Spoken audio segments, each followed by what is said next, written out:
اعوذ باللہ من الشیطان الرجیم بسم اللہ الرحمن الرحیم. عزیزان گرامی قدر، آج اکتوبر 1973 کی 21 تاریخ ہے، لیکن درس قرآن کریم جیسا کہ تسلسل کے ساتھ ہو رہا ہے اس کے بجائے ایک خصوصی موضوع پر ہوگا. یوں تو ہمارا ہر درس قرآن کریم ہی ہوتا ہے، لیکن ہمارے ہاں یہ معمول چلا آ رہا ہے کہ ہم رمضان المبارک کے آخری عشرہ یا ہفتہ کا درس خود قرآن کریم ہی کے تعارف کے لیے مخصوص کر دیا کرتے ہیں، اور وہ اس لیے کہ یہ وہ مہینہ ہے جس میں اس سرچشمہ نور و بصائر کے نزول کا آغاز ہوا، اور اس مہینے کے بعد اس کا اختتام اس تقریب کے ساتھ ہوا جسے ہم عید کہتے ہیں. تو جیسا کہ آپ احباب کو معلوم ہے، اس سے پہلے بھی کئی بار درسوں میں یہ بات آ چکی کہ یہ ایک ہی تہوار ہے جس کے منانے کا حکم خود خدا نے دیا ہے.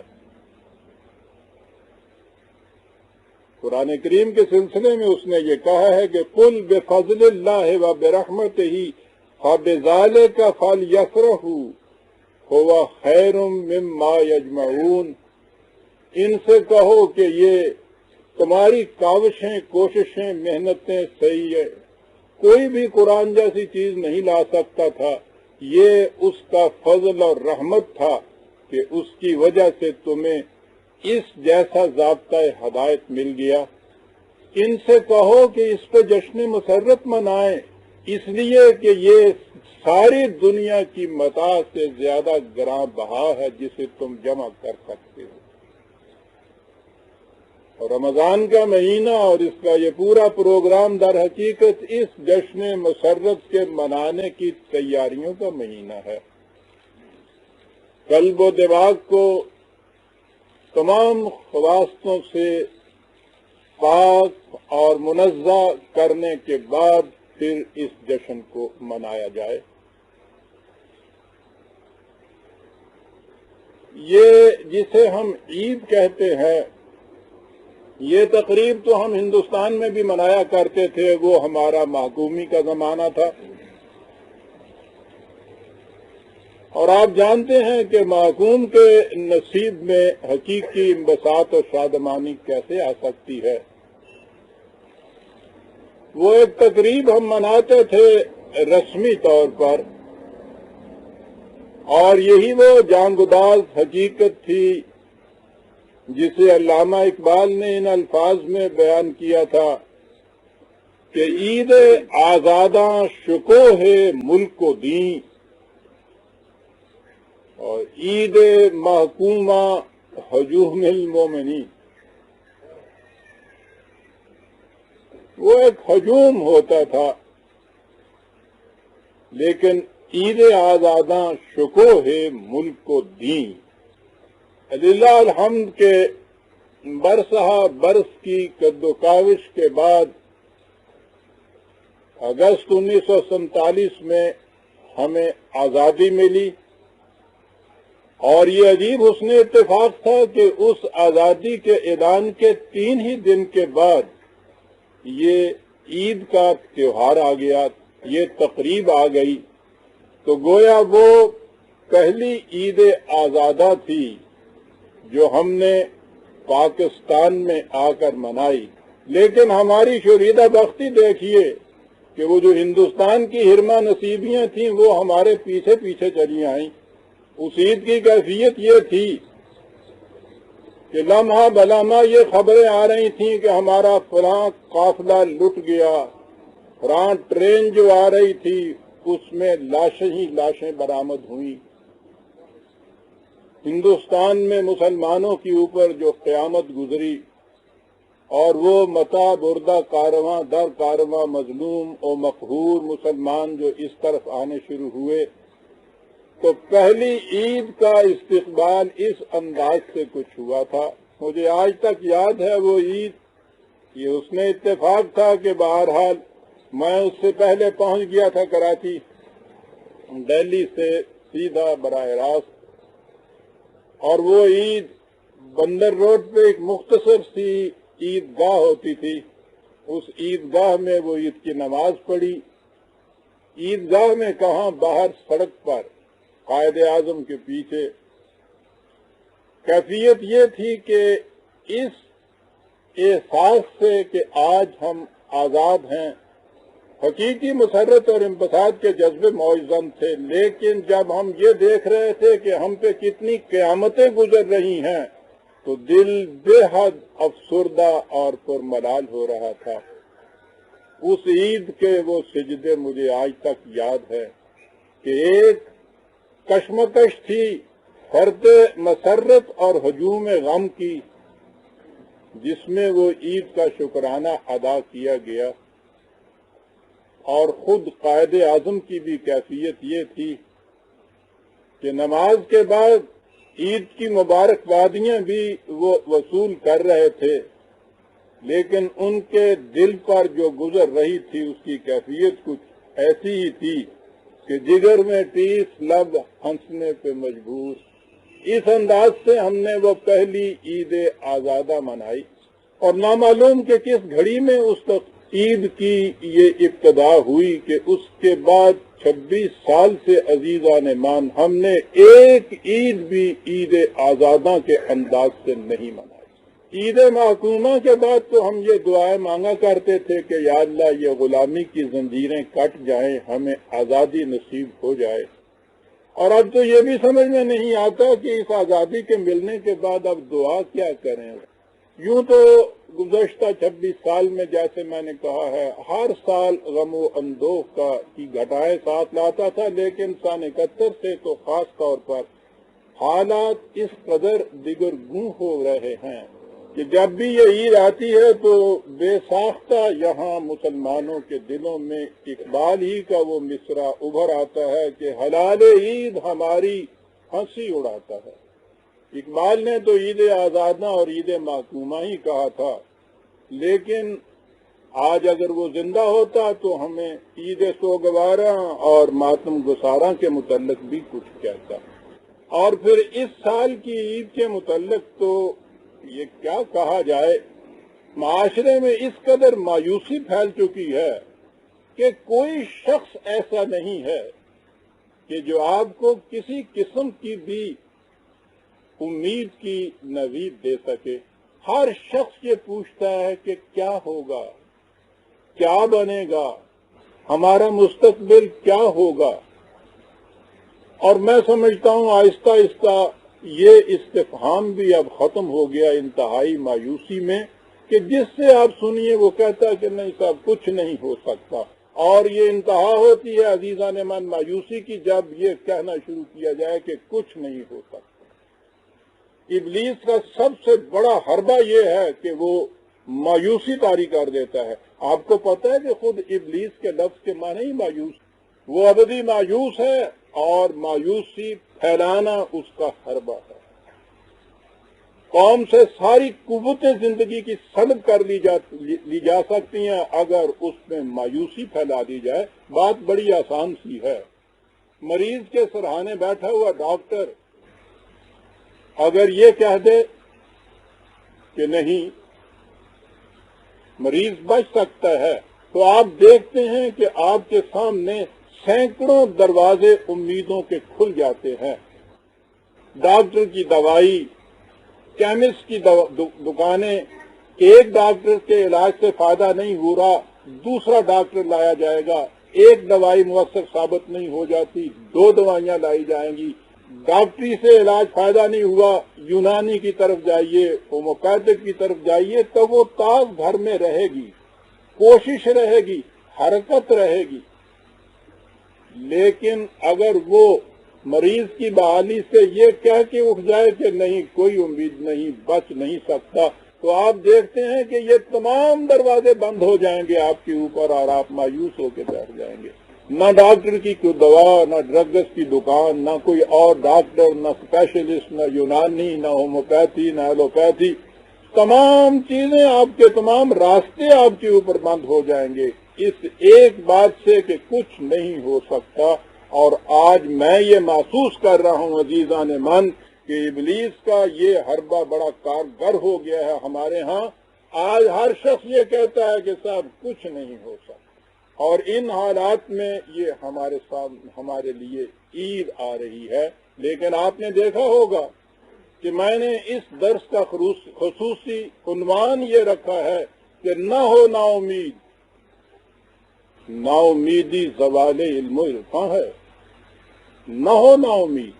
آپ یہ سوال پوچھنے کے لیے حق بجانب ہوں گے کہ ایک طرف تو میں نے خود ہی یہ گنا دیا کہ معاشرے پر اس قدر مایوسی چھائی ہوئی ہے، دوسری طرف میں یہ پیغام دے رہا ہوں کہ نہ ہو نا امید. تو یہ بات کیا ہوئی؟ بات صرف یہ ہوئی عزیزان من کہ میں قرآن کریم کا طالب علم ہوں اور قرآن کریم مایوسی کو کفر قرار دیتا ہے. کہہ دیا جا سکتا ہے کہ صاحب اس قسم کی باتیں تو عام طور پہ اب کچھ رسم سی ہو گئی ہے، لوگ کہتے ہی رہتے ہیں کہ مایوس نہیں ہونا چاہیے. اور پھر اگلی بات یہ کہ قرآن کریم کے متعلق بھی یہ باتیں اکثر ہم بعضوں میں سنتے ہی رہتے ہیں کہ مایوسی کفر ہے، مایوس نہیں ہونا چاہیے. بربنائے عقیدت یہ باتیں کہی جاتی ہیں، یہ ٹھیک ہے کہی جاتی ہیں بربنائے عقیدت. میں بھی عمر کا ایک حصہ ان باتوں کو بربنائے عقیدت کہا کرتا تھا، لیکن وہ دور بہت پیچھے چھوڑ آیا.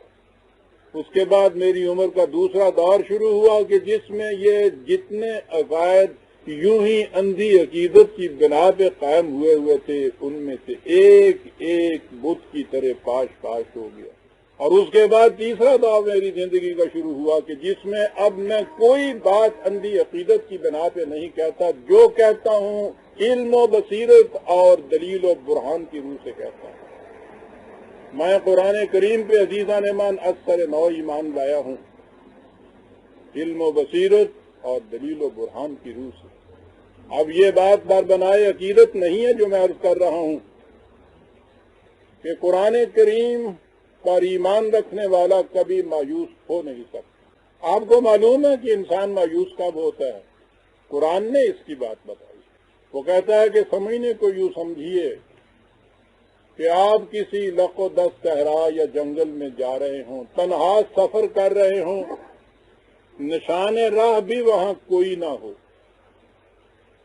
راستہ بتانے والا بھی نہ ہو، اور آپ راستہ گم کر چکے، راستہ کھو چکے، نشان کوئی نہیں مل رہا منزل کا، بتانے والا بھی کوئی نہیں ہے.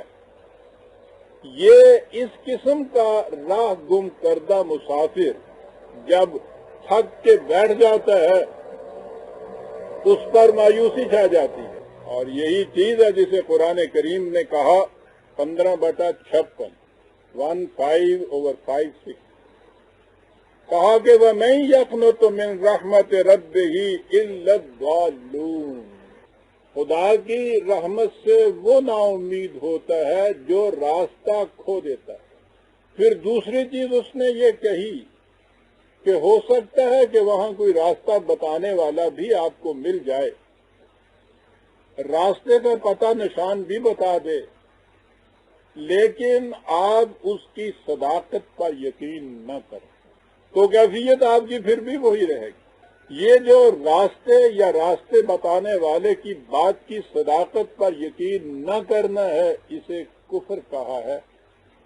اور اسی لیے دوسرے مقام پہ ہے 29/23 29/23 وہاں یہ کہا ہے کہ والذین کفروا بآیات اللہ ولقائہ اولئک یئسوا من رحمتہ، کہ جو لوگ میرے قوانین کی صداقتوں سے انکار کرتے ہیں ہماری رحمت کی طرف سے یہی لوگ مایوس ہوتے ہیں. خود راستہ کھو دینا اور اس سے پار نہ سکنا، راستہ بتانے والے کی بات پہ یقین نہ کرنا، اور اسی طرح سے راہ گم کردہ اس وحشت سامانیوں کے جنگل میں کھوئے ہوئے بیٹھ جانا، یہ ہے جسے اس نے مایوسی سے تعبیر کیا۔ یہاں اس نے کہا ہے کہ اولئک یئسوا من رحمتی، یہ لوگ ہیں جو ہماری رحمت سے مایوس ہو جاتے ہیں۔ یہ رحمت کیا ہے کہ جس سے مایوسی کو کفر بتایا گیا ہے؟ اس کے متعلق اس نے خود ہی متعدد مقامات میں یہ بات بتائی کہ یہ رحمت خود قرآن مجید ہے۔ اس نے قرآن کریم کے متعلق کہا کہ وَلَقَدْ جِئْنَاهُمْ بِكِتَابٍ فَصَّلْنَاهُ عَلَىٰ عِلْمٍ هُدًى وَرَحْمَةً لِقَوْمٍ يُؤْمِنُونَ 7/52 7/5 اس نے کہا کہ ہم نے تمہیں یہ کتاب دی، فَصَّلْنَاهُ عَلَىٰ علم، علم و بصیرت کی بنیادیں پہ اس کو ہم نے نکھیر کر، ابھار کر، نکھار کر بیان کر دیا، نہایت واضح طریق سے، ڈسٹنکٹلی الگ الگ کر کے بات سمجھا دی۔ کتاب کیا ہے؟ خدم، راستہ دکھانے والی۔ راہ گم کردہ کوئی تو مایوس کہا گیا تھا، راستہ دکھانے والی اور رحمت ہے یہ کتاب۔ لیکن کس کے لیے رحمت ہے؟ لقوم یؤمنون، انہی کے لیے جو اس کی صداقتوں پر یقین رکھتے ہیں۔ قرآن کریم رحمت، اور دوسری جگہ 16/89 میں 99 میں اس کو کہا ہدی و رحمت و بشرا، راستہ دکھانے والی کتاب، رحمت اور منزل تک پہنچانے کی خوشخبری دینے والی کتاب۔ آپ نے کبھی اس پہ بھی غور کیا جو قرآن کریم نے کہا ہے کہ الرحمن علم القرآن، قرآن کو رحمان نے سکھایا ہے۔ تو یہاں صفت رحمانیت اس کی خصوصیت سے، اس کا خصوصیت سے کیوں ذکر کیا گیا؟ اس لیے کہ قرآن کو خود رحمت کہا ہے۔ تو یہ جسے کہا گیا ہے کہ ہماری رحمت سے نا امید نہ ہو، ہماری رحمت سے نا امید وہ ہوتے ہیں کہ جو اس کی صداقتوں پہ یقین نہیں رکھتے، تو رحمت خود قرآن کریم ہے۔ جب قرآن کریم کی کیفیت یہ ہے کہ وہ راستہ دکھانے والی ہے، منزل کی بشارتیں دینے والی ہے، مایوسیوں کو امیدوں میں بدل دینے والی کتاب ہے، تب اس کے بعد عزیزان من سوچنے کی بات یہ ہے کہ ایک قوم جو قرآن کریم کو صرف اپنی بغلوں میں دابے ہوئے نہیں پھر رہی، اس گئے گزرے زمانے میں بھی اس قدر اس کی تلاوت ہوتی ہے، اور پھر رمضان کے مہینے میں تو آپ دیکھتے ہیں لاکھوں کروڑوں مقامات پر اس کتاب کو دہرایا جاتا ہے، ایک ایک رات میں اس کو دہرایا جاتا ہے۔ یہ سب کچھ کرنے والی قوم اس قرآن کے متعلق، اور پھر یہ کیفیت کہ ہر فرد اس میں سے یہ کہتا ہے کہ صاحب کوئی امید نہیں، اب کچھ نہیں ہو سکتا، یہ کیا ہے عزیزان؟ یہ سوچنے کی بات ہے۔ کہیں وہی بات تو نہیں جو اس نے کہا تھا کہ راہ گم کردہ تو مایوس ہوتا ہے، لیکن راستہ بتانے والے کی صداقت کو نہ ماننے والا اس سے زیادہ مایوس ہو جاتا ہے۔ ہم کہیں اسی مقام پہ تو نہیں کھڑے۔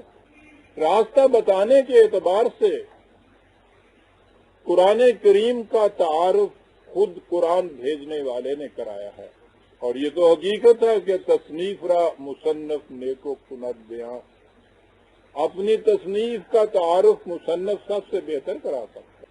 اور پھر خدا کی یہ تصنیف بھی، جیسا کہ میں کہا کرتا ہوں کہ ترا کشید و دست از قلم کشید خدا،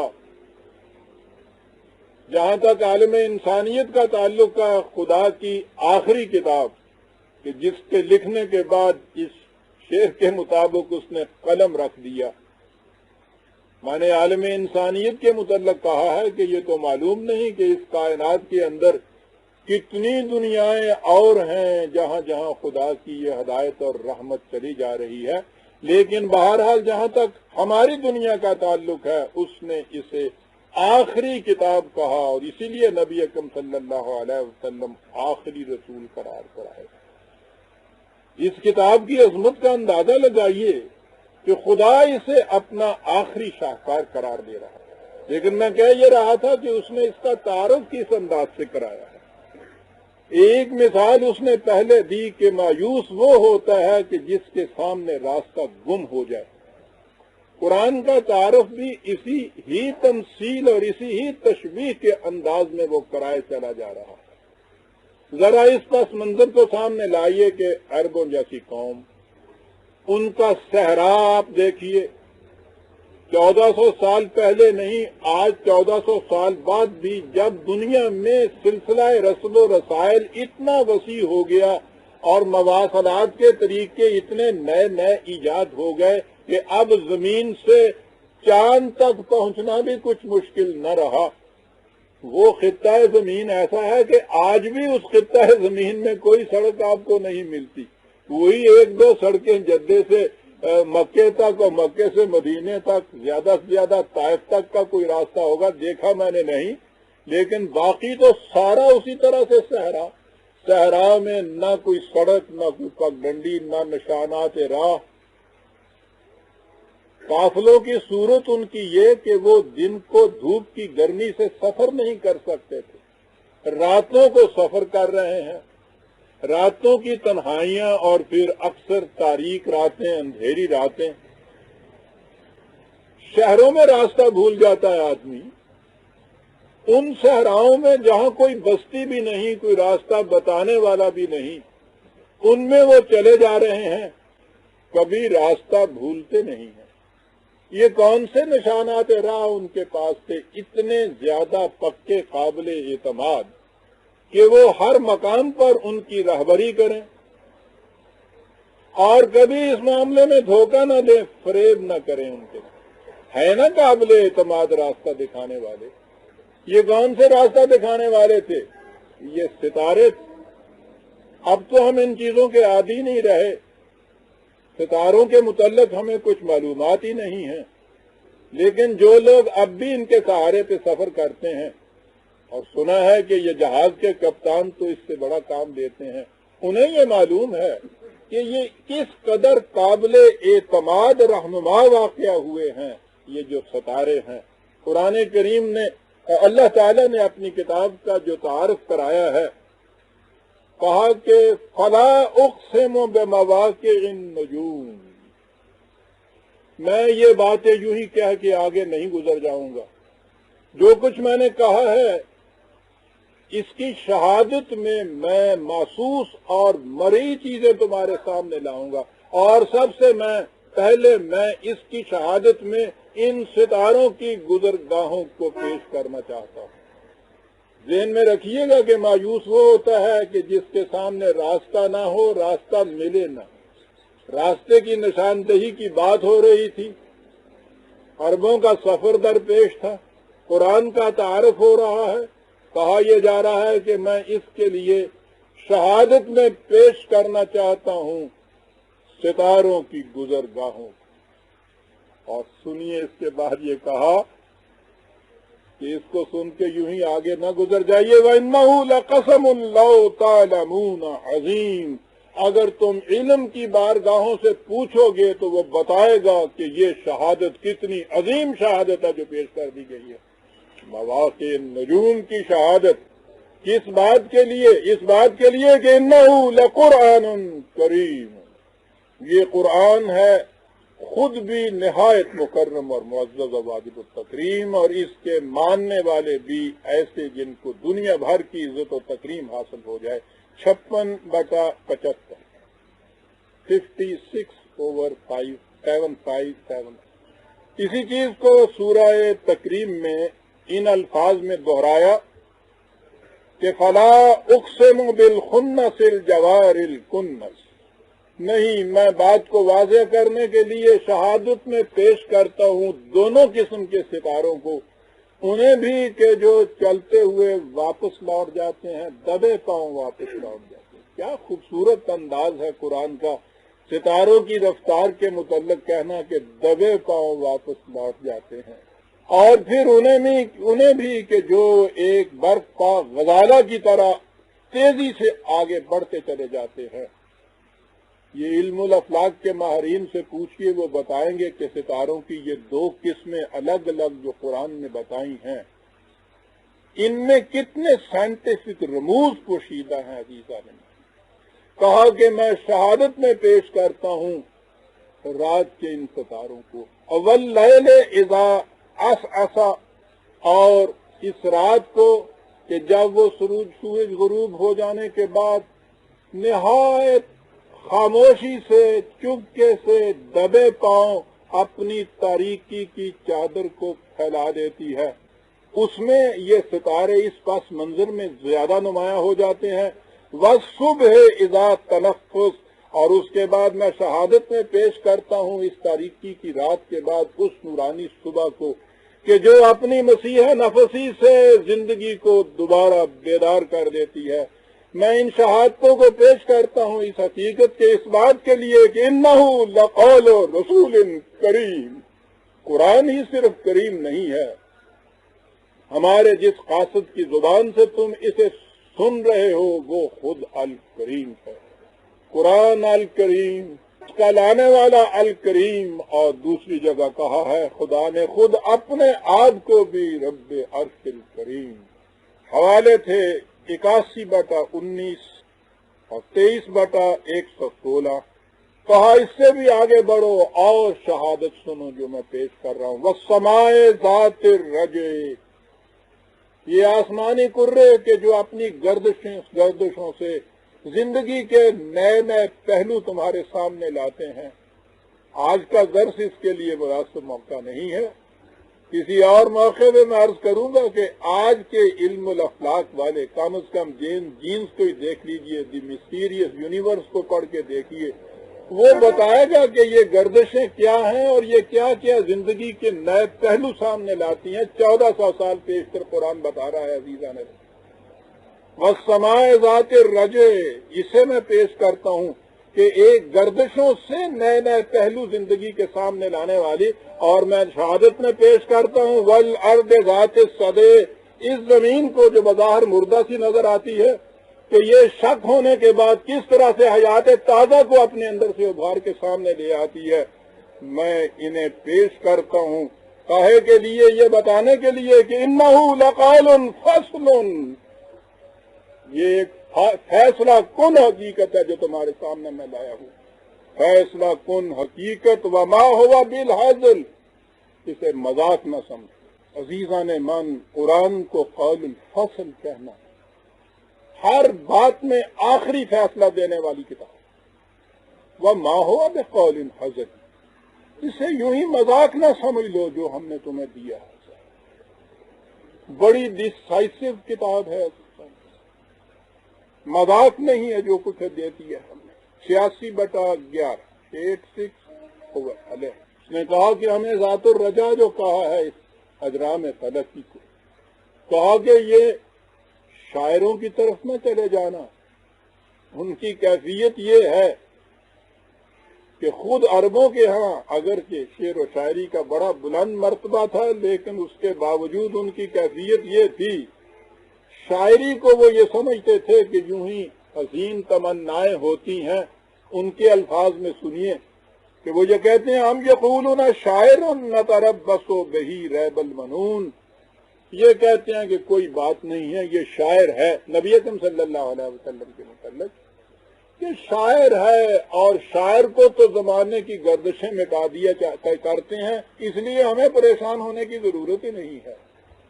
قرآن نے یہ کہا کہ کیا کہہ رہے ہیں، اس کا ریفرنس تھا 52/30، کہا کہ یہ شاعری نہیں ہے،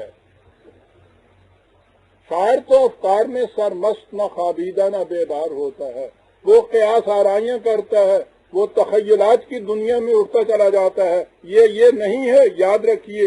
فَلَا أُقْسِمُ بِمَا تُبْصِرُونَ وَمَا لَا تُبْصِرُونَ، میں شہادت میں پیش کرتا ہوں ان تمام حقائق کو جو آج تک تمہاری نگاہوں کے سامنے آ چکے ہیں، اور وہ حقائق مستور جو ابھی تک تم سے پوشیدہ ہیں اور آئندہ آنے والے زمانوں کے اندر جو بے نقاب ہوں گے، ان تمام حقائق کو میں شہادت میں پیش کرتا ہوں یہ کہنے کے لیے کہ اِنَّهُ لَقَوْلُ رَسُولٍ كَرِيمٍ وَمَا هُوَ بِقَوْلِ شَاعِرٍ، شہادت میں پیش کیے جاتے ہیں کائنات کے وہ حقائق جو اس وقت تک کی علم کی دنیا میں بے نقاب ہو چکے تھے اور اس کے بعد جو بے نقاب ہونے والے تھے.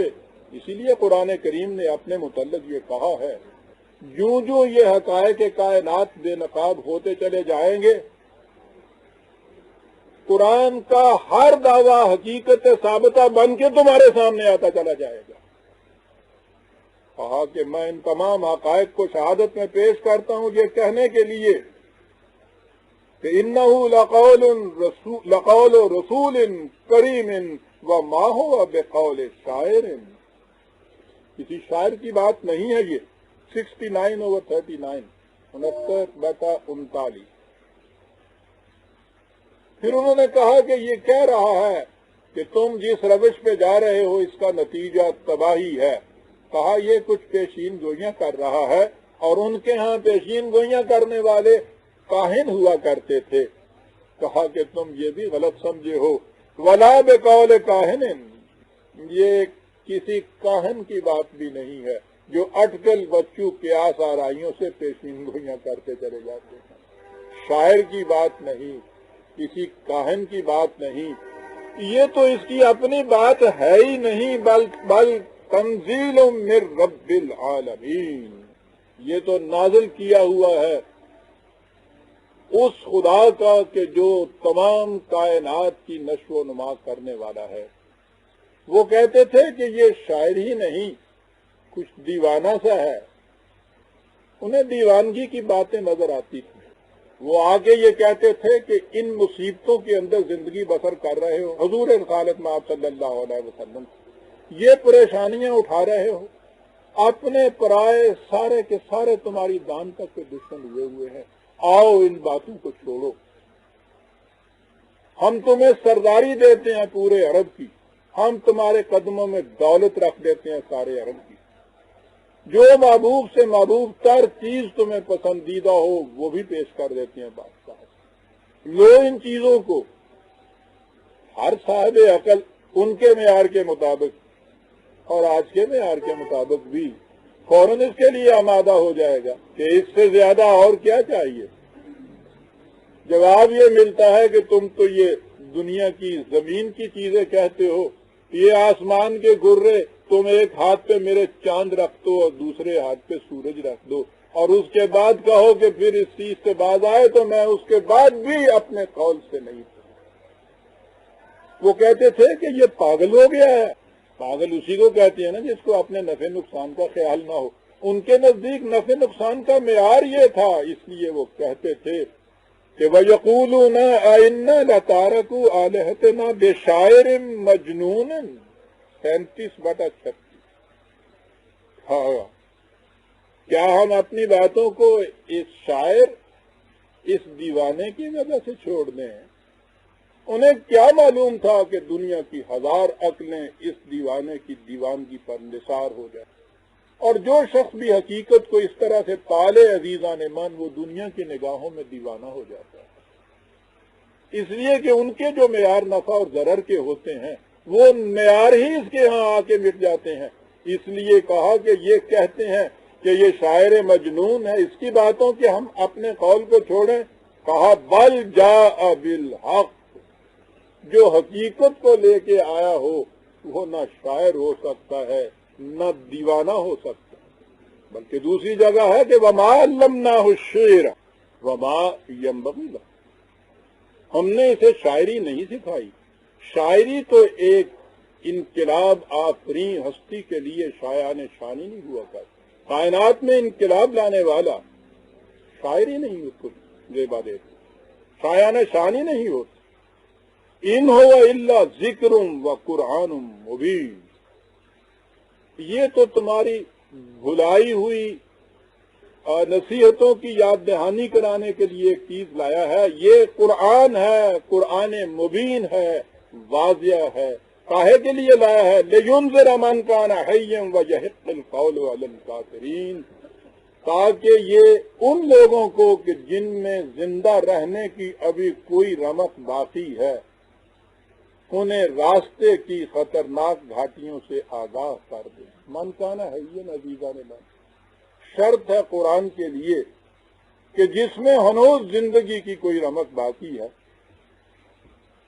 یہ کتاب اسے یہ بتاتی ہے کہ خطرات کون کون سے ہیں راستے کے، وَيَحِقُّ الْقَوْلُ عَلَى الْكَافِرِينَ، اور جو اس کی صداقتوں سے انکار کریں ان کے متعلق جو کہا جاتا ہے کہ تمہارا انجام تباہی ہوگا، یہ بات فیصلہ کن حقیقت کے طور پر ان کے لیے سامنے آ گیا، اس لیے کہ قرآن إِنَّهُ لَقَوْلٌ فَصْلٌ وَمَا هُوَ بِالْحَزْلِ، یہ ایک فیصلہ کن حقیقت ہے، یوں ہی مذاق ہی نہیں کر دیا گیا۔ یہ قول فصل جو کہا ہے، فصل کے معنی جیسا میں نے عرض کیا تھا، دو باتوں کو الگ الگ کر دینا، فاصلہ یہیں سے نکلا ہے۔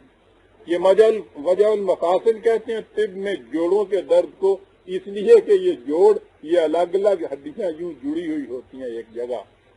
تو قول فصل وہ ہوتا ہے کہ جو حق اور باطل، غلط اور صحیح کو نکھیر کر الگ الگ کر کے ڈسٹنکٹلی دکھا دے، اور یہی چیز ہے کہ جسے قرآن نے اس رات کے متعلق جس میں اس قرآن کے نزول کا آغاز ہوا، یہ کہا کہ اِنَّا أَنزَلْنَاهُ فِي لَيْلَةٍ مُبَارَكَةٍ إِنَّا كُنَّا مُنذِرِينَ، ہم نے اسے ایک بابرکت رات میں اس کے نزول کا آغاز کیا، اور یہ کوئی نئی بات نہیں، ہم تو جب سے انسان کے شعور نے آنکھ کھولی ہے اسی طرح سے اس کو راستے کی خطرناک گھاٹیوں سے آگاہ کرنے والے بھیجتے رہے ہیں۔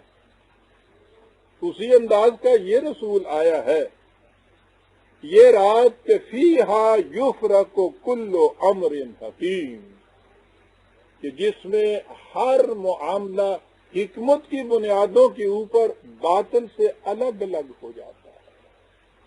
وہی قول فصل جو تھا اسے یہاں فارق کہہ کے کہا، فرق کر کے دکھا دینے والا۔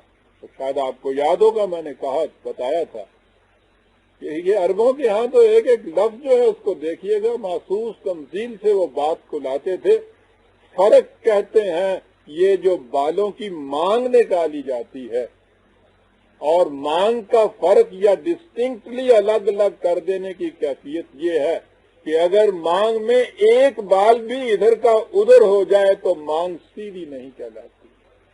آپ غور کیجئے کہ اس قوم کے ہاں فرق کو بتانے کے لیے تشبیہ کیا تھی، اور قرآن نے اسی لفظ کو اپنے لیے استعمال کیا ہے کہ یہ اس طرح سے نکھیر کر رکھ دیتا ہے چیزوں کو، واقعات کو، حقائق کو، اس ایسا فیصلہ کرتا ہے کہ بال برابر بھی ادھر کا ادھر نہیں ہوا تھا۔ یہ وہ رات ہے کہ جس کے لیے کہا فیہا یفرق کل امر حکیم، اور قرآن کے متعلق یہ کچھ کہنے کے بعد کہا کہ تم اسے یوں ہی لائٹلی لے لیتے ہو، تمہیں معلوم ہی نہیں ہے اس کی عظمت کے متعلق۔ کہا اس کی عظمت کے متعلق ہم تمہیں اور کیا بتائیں، سمجھانے کے لیے یوں سمجھو کہ لو انزلنا هذا القرآن على جبل لرأيته خاشعا متصدعا من خشية الله، قرآن اسے اگر ہم قلب کوہ میں پہاڑ کے دل کے اندر نازل کر دیتے اور اسے اگر احساس مل جاتا تو تم دیکھتے کہ اس کی عظمت کے احساس سے اس کا جگر شک ہو جاتا۔ سورہ بقرہ میں یہ کہا ہے کہ پہاڑوں کے جگر تو شک ہو جاتے ہیں اور اس میں سے پانی کے چشمے بہتے ہیں، لیکن تم انسانوں کے سینوں میں ایسی چٹانیں دیکھو گے کہ جو کبھی شک نہیں ہو، ان میں سے قطرہ پانی کا نہیں نکلتا۔ یہ پہاڑ انسانوں کے سینوں میں ایسے ہوتے ہیں، ان پہاڑوں میں سے تو پھر بھی ندیاں رواں ہو جاتی ہیں۔ قرآن کی بڑی خصوصیت اس نے یہ بتائی عزیزان من کہ قد جاءکم من اللہ نور و کتاب مبین، 5/16، قد جاءکم من اللہ کتاب نور و کتاب مبین، تمہاری طرف خدا کی طرف سے ایک روشنی آ گئی، یعنی کتاب مبین۔ قرآن نے اپنے آپ کو روشنی کہا ہے، بڑی عجیب مکمل تشبیہ ہے۔ روشنی اپنے دکھانے کے لیے کسی دوسری روشنی کی محتاج نہیں ہوتی۔ اگر کمرے میں آپ کے ہاں بلب جل رہا ہو تو کوئی شخص موم بتی لے کے نہیں آتا کہ آؤ تمہیں میں بتاؤں کہ وہ کمکمہ کہاں ہے؟ آفتاب آمد دلیل آفتاب، ہر چیز جو روشن ہے وہ اپنی روشنی کے لیے، اپنے آپ کو روشن ثابت کرنے کے لیے کسی دلیل کی محتاج نہیں ہوتی، اس کا خود روشن وجود اس کی روشنی کی دلیل ہوتا ہے۔ قرآن کریم روشنی ہے، نور ہے، اسے سمجھنے کے لیے کسی خارجی روشنی کی ضرورت نہیں ہے، البتہ اسے دیکھنے کے لیے انسان کی آنکھ کا کھلا ہونا ضروری ہے۔ آنکھ بند کرنے والا تاریکی اور روشنی میں فرق نہیں کر سکتا، اس کے سامنے لاکھ سورج چمکے، تاریکی بدستور تاریکی رہتی ہے۔ آنکھ کھولنے کی ضرورت ضرور ہے اس کے لیے۔ قرآن کریم کے سمجھنے کے لیے عزیزان من، قرآن کریم کی روشنی یہ آفتاب عالم تیب اور انسانی عقل کی آنکھ، بس یہ دو چیزیں کافی ہیں۔ جس کے سامنے یہ سورج نہیں، وہ آنکھیں کھلی بھی رکھے گا تو اسے کچھ نظر نہیں آئے گا، وہ تاریکیوں میں رہے گا۔ اور جس نے اپنی آنکھیں بند کر رکھی ہیں، یہ ہزار سورج چمکے پھر بھی اسے کچھ نظر نہیں آئے گا، تاریکی اس کے سامنے رہے گی۔ اور جب یہ دو چیزیں اکٹھی ہو جائیں گی کہ ادھر سے یہ آفتاب، ادھر سے انسان کی کھلی ہوئی دیدہ بینا، روشنی ہی روشنی ہوگی سارے راستوں میں، اور جب راستے روشن ہو جائیں گے پھر اس کے بعد مایوسی کہاں کی ہے۔ اسی روشنی کے بعد اسی آیت کا اگلا حصہ ہے، یہدی بہ اللہ من اتبع رضوانہ سبل السلام، 5/16 اس کی ریفرنس۔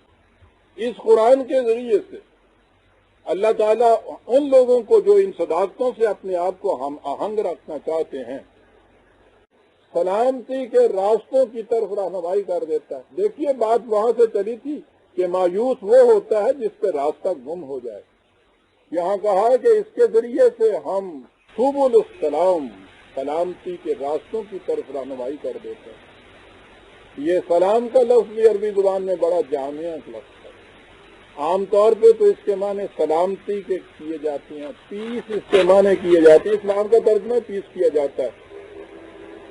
یہ صرف اس کا ایک اسپیکٹ یا ایک گوشہ ہے سلامتی کا۔ سلامتی تو خطرات سے محفوظ ہونے کا نام ہے نا، تو خطرات سے محفوظ رہنا ہی تو زندگی نہیں ہے، زندگی تو کچھ آگے بڑھنے کا نام ہے، حاصل کرنے کا نام ہے۔ یہی لفظ سلام ہے، اس کے معنی مکمل ہونا بھی، خطرات سے محفوظ کر کے اسے تکمیل تک پہنچا دینا۔ انسانیت کی تکمیل کا راستہ جو ہے قرآن کریم یہ دکھاتا ہے، سبل السلام کی طرف رہنمائی کرتا ہے۔ اب یہ دیکھیے روشنی کی جو مثال دی ہے، اس کے بعد آگے بات کیسے چلتی ہے، یخرجہم من الظلمات الی النور، یہ انسانوں کو تاریکیوں سے نکال کے روشنی کی طرف لے آتا ہے، اور روشنی کی طرف لا کے کیا کرتا ہے، یہدیہم الی صراط مستقیم، صراط مستقیم کی طرف ان کی رہنمائی کر دیتا ہے۔ خود روشنی ہے، کسی روشنی کا محتاج نہیں۔ یہ آتا ہے تو سلامتی کے راستوں کی طرف رہنمائی کرتا ہے، تاریکیوں سے نکال کے روشنی میں لے آتا ہے، صراط مستقیم سامنے واضح کر کے رکھ دیتا ہے۔ یہ جو ہدایت ہے عربی زبان کا لفظ، اس کے معنی صرف رہنمائی کرنا نہیں ہوتا، بلکہ کسی چیز کو ابھار کر سامنے لے آنا کہتے ہیں۔ اس قسم کی رہنمائی کہ یوں ہی نہ ہو کہ راستہ سڑک کے اوپر یہ آگے جا کے گم ہو جائے، نشان ایسے بتائے جائیں جو دور سے ابھرے ہوئے نظر آئے، اسے ہدایت کہتے تھے۔ اس قسم کی رہنمائی کرتا ہے یہ صراط مستقیم کی طرف۔ یہاں تو صراط مستقیم کہا ہے، دوسری مقام پر دوسری جگہ اسے قرآن نے اقوم کہا ہے، 17/9، ان ھذا القرآن یہدی للتی ہی اقوم، یہ قرآن اس راستے کی طرف رہنمائی کرتا ہے۔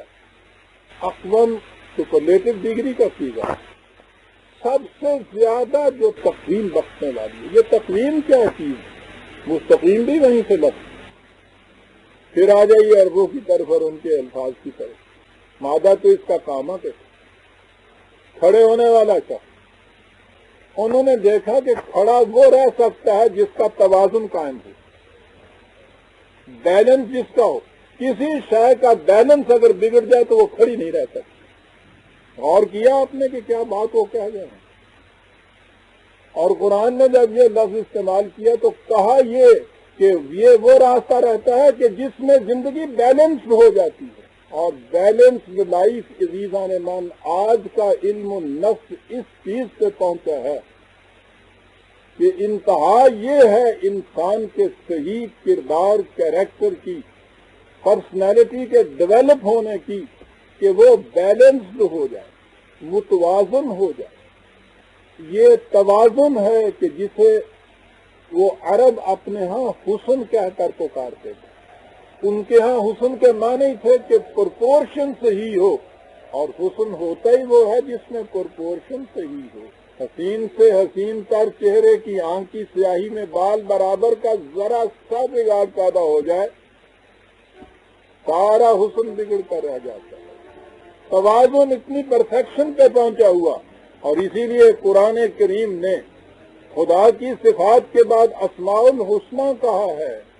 وہ خصوصیات، وہ کیریکٹرسٹک، وہ بنیادی حقائق، وہ خصوصیات کبریٰ کہ جن کا نتیجہ مکمل ترین بیلنس پیدا کرنا ہے. اور اسی لیے اس نے نیکی کے لیے لفظ حسنات استعمال کی.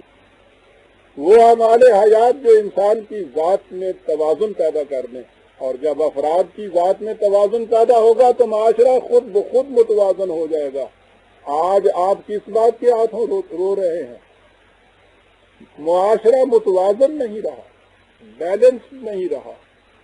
قرآن کہتا ہے، خدا کہتا ہے کہ ہماری کتاب پھر انسانوں کو وہ راستہ دکھائے گی کہ جو ان کی ذات کو بھی متوازن کر دیں گے اور اس معاشرے کو بھی متوازن کر دیں گے کہ جو مرکب ہوگا اس قسم کے انسانوں سے. بات شروع ہوئی تھی کہ مایوس وہ ہوتا ہے کہ جس کو مشکلات سے نکلنے کا راستہ دکھائی نہ دے. کہا یہ کہ یہ کتاب وہ ہے کہ جو اس قسم کے راستے تمہیں دکھاتی ہے. تو اس کتاب کو اپنے بغل میں رکھتے ہوئے، اس پر ایمان کا دعویٰ کرتے ہوئے، اس کی اتنی تلاوت کرتے ہوئے، عزیزان من ایک سیکنڈ کے لیے میں خاموش ہوتا ہوں اور آپ سوچئے، اس کتاب پہ ایمان لانے والا کبھی یہ کہہ سکتا ہے کہ کچھ نہیں ہو سکتا؟ وہ کہہ سکتا ہے کہ کوئی راستہ باقی نہیں رہا؟ بات وہی ہے نا جو اس نے کہی تھی کہ راہ گم کردہ بھی مایوس ہوتا ہے، اور جو راستہ دکھانے والے کی بات پہ ایمان نہیں لاتا، یقین نہیں رکھتا، وہ بھی مایوس ہوتا ہے. ہم اس کیٹیگری کے اندر ہیں عزیزان من. راستہ دکھانے والے کی تو کیفیت یہ ہے کہ ہر گھر کے اندر یہ قندیل مستنیر چمکتی ہوئی ہمارے ہاں موجود ہے. ہر مسجد کے محراب میں لٹک رہی ہے.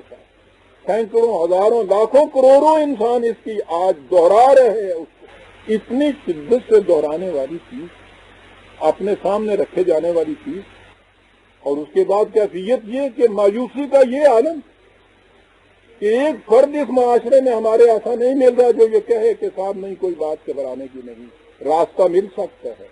یہ ہے دعویٰ. اور اسی لیے عزیزان من میں نے جب یہ آج موضوع رکھا تو میں نے سمجھا کہ بات کہنے کی یہ ہے کہ یہ بات نہیں ہے کہ راستہ نہیں مل سکتا. قرآن کا ماننے والا یہ کہہ نہیں سکتا کہ راستہ نہیں مل سکتا. اس کا دعویٰ یہ ہے کہ یہ راستہ ملے. سوال یہاں یہ پیدا ہوتا ہے کہ قرآن جیسی کتاب موجود، غیر محرف، ہر گھر میں موجود، سینوں میں موجود، زبانوں پہ موجود، آنکھوں کے سامنے موجود، پھر وہ راستہ کیوں نہیں سامنے آ رہا؟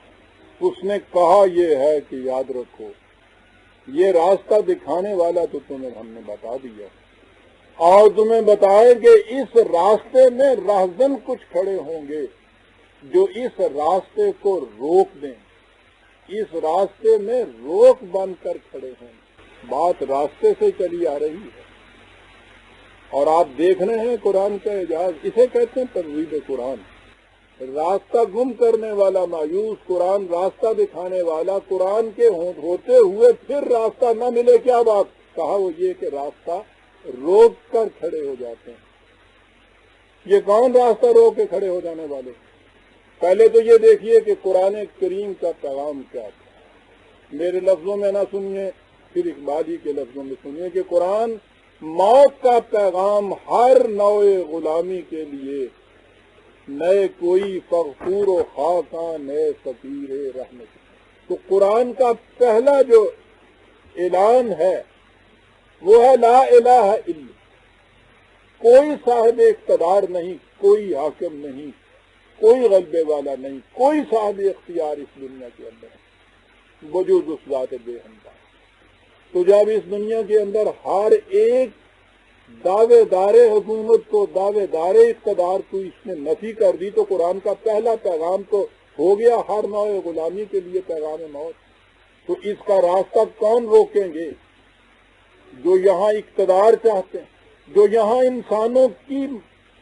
انسانوں کا غلبہ اور تسلط چاہتے ہیں، جو انسانوں کی حاکمیت چاہتے ہیں، جو دوسروں کو محکوم رکھ کے ان کے اوپر اپنے استبداد اور قہرمانیت کا شکنجہ کرنا چاہتے ہیں، وہ اس کا راستہ روک کے کھڑے۔ قرآن نے کہا ہے کہ یہ روکنے والے راستے یوں تو سینکڑوں ہزاروں کی شکل میں آئیں گے، لیکن اگر انہیں آپ تقسیم کریں گے تو وہ 3 گروہوں میں بٹ جائیں گے۔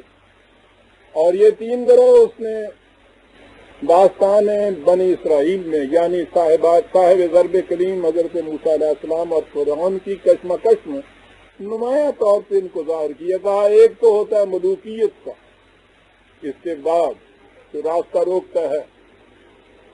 ملوکیت کے معنی صرف بادشاہ نہیں ہے، کسی انسان کا دوسرے انسان کا حاکم بن جانا، کسی دوسرے انسان سے اپنی بات منوانا، اپنا حکم چلانا، اپنا قانون بنانا۔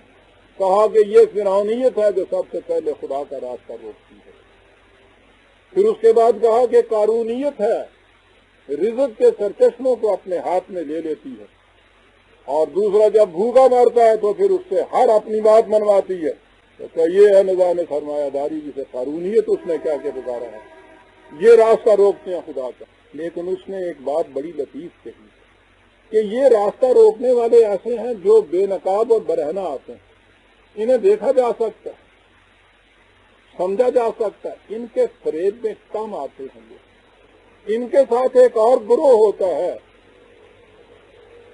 جو ان کو لوگوں کو فریب میں رکھ کے ان کی یہ جو ہے غلبہ و تسلط کی یہ چیز اس کو قائم رکھنے میں ممد و معمن مانتا ہے اور خود صاحب اقتدار بن جاتا ہے۔ یہ معلوم ہے کون؟ اس داستان کو سامنے لائی۔ حضرت موسیٰ علیہ السلام گئے فرعون کے سامنے اور اس سے جا کے یہ کہا کہ تمہاری بادشاہ تمہیں مبارک، میں اس سے کچھ نہیں چھیڑتا۔ یہ خدا کی مغلوب محکوم مقہور قوم جو ہے، میں صرف یہ کہنے کے لیے آیا ہوں کہ اسے میرے ساتھ بھیج دے تاکہ میں اسے خدا کی سرزمین میں لے جاؤں۔ اس سرزمین کو تو اپنی زمین کہتا ہے۔ اتنی سی بات تھی۔ قرآن بتاتا ہے کہ پہلے تو فرعون نے براہ راست بات شروع کی، لیکن تھوڑے وقت کے بعد وہ سمجھ گیا کہ نہیں، اس سے ملوکیت اس کی آنکھوں میں آنکھیں نہیں ڈال سکتی، ملوکیت ٹھہر نہیں سکتی کسی انقلاب آفریدی شخصیت کے سامنے۔ بات کا جواب نہیں دے سکا فرعون۔ اس نے کہا کہ نہیں صاحب، آج نہیں، 8ویں دن یہ بات ہوگی۔ کیا کیا اس نے؟ قرآن کہتا ہے کہ اس نے مذہبی پیشوائیت کا جو سردار حامان تھا، اس نے کہا کہ تم اپنے لشکر لاؤ اور تم آ کے اس کا مقابلہ کرو، ہم نہیں کر سکتے۔ استبداد برہنہ جو ہے وہ کبھی بھی مقابلہ نہیں کر سکتا عزیزان من مرد حر کا۔ ایک نقاب پوش استبداد آتا ہے، حامان کی شکل میں آتا ہے، اس کے جنود کی شکل میں آتا ہے، مذہبی پیشوائیت کی شکل میں آتا ہے۔ اور یہ وہ ہیں جن کے لیے میں نے عرض کیا تھا نا کہ راستہ روک کے کھڑے ہو جاتے ہیں۔ اِنَّ كَثِيرًا مِنَ الْأَحْبَارِ وَالرُّهْبَانِ لَيَأْكُلُونَ أَمْوَالَ النَّاسِ بِالْبَاطِلِ وَيُصُدُّونَ عَنْ سَبِيلِ اللَّهِ 9-34۔ یاد رکھو کہ یہ صاحبان شریعت ہوں یا ارباب طریقت، یہ مشائخ ہوں یا یہ علماء، یہ مذہبی پیشوائیت کے دونوں گروہ، ان کی اکثریت کی یہ کیفیت ہے۔ تم دیکھو گے کہ لوگوں کے مال کے اوپر یہ تانا خانیاں کرتے ہیں اور ایش کی زندگی بسر کرتے ہیں، اور خدا کی طرف جانے والے راستے کے اندر روک باندھ کے کھڑے ہو جاتے ہیں۔ اب دیکھ لیا آپ نے کہ راستہ واضح بھی ہو جائے، اس کی طرف جا بھی رہا ہو یہ کارواں، تو پھر کیوں اس طرح سے تھک کے بیٹھ جائے ایک مقام کے اوپر کہ راستہ روکا ہوا ہے؟ آپ کو معلوم ہے عزیزان من کہ میں تو نہ ذاتیات میں جاتا ہوں، نہ کسی خاص گروہ سے مجھے کسی قسم کا تعصب و رماد ہوتا ہے. میں تو قرآن کریم کی رہنمائی کو پیش کرتا ہوں.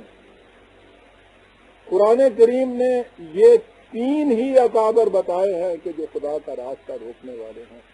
2 جو کھلے بندوں سامنے آتے ہیں، یعنی انسان صاحب اقتدار جو اپنے آپ کو بنا لے.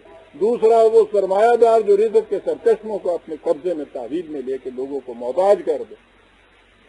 اور تیسرا یہ گروہ جو خدا کے نام پہ خدا کا راستہ روک کے کھڑا ہو جائے. پھر یہ وہ گروہ ہے کہ جو ان پہلے 2 گروہوں کے استبداد کے جواز کی راہیں تلاش کرتے. وہ تخت و تاج سے کے بیٹھتے ہیں اور یہ ممبروں پہ کھڑا ہوا ان کے حق میں دعائیں کر رہا ہوتا ہے. ایدہ اللہ علیہ رزق کے سرچشموں کو اپنے قبضے میں رکھ کے لوگوں کو بھوکا مار رہے ہوتے ہیں.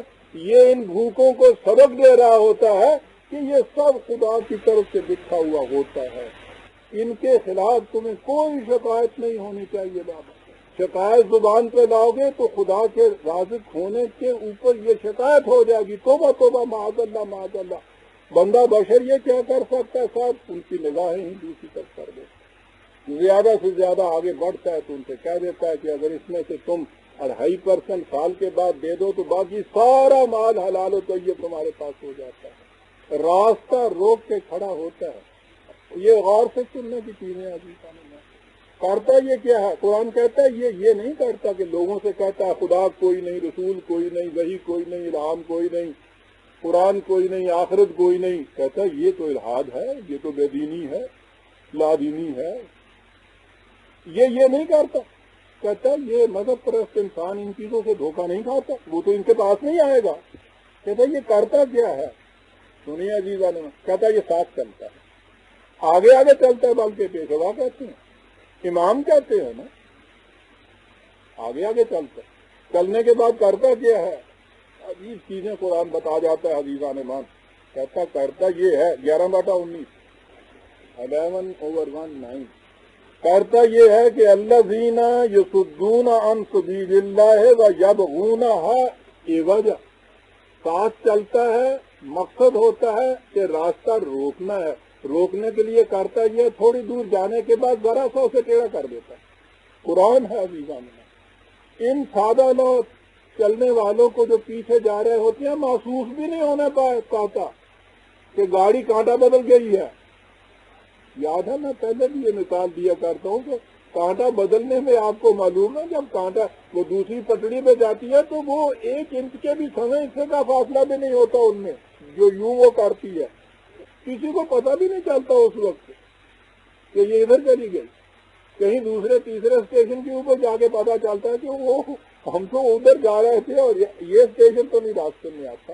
وہ بھی اگر محسوس اسٹیشن ہوں تو، اور اگر گاڑی ایسی چلائی جائے کہ وہ کسی اسٹیشن پہ رکے ہی نہ تو.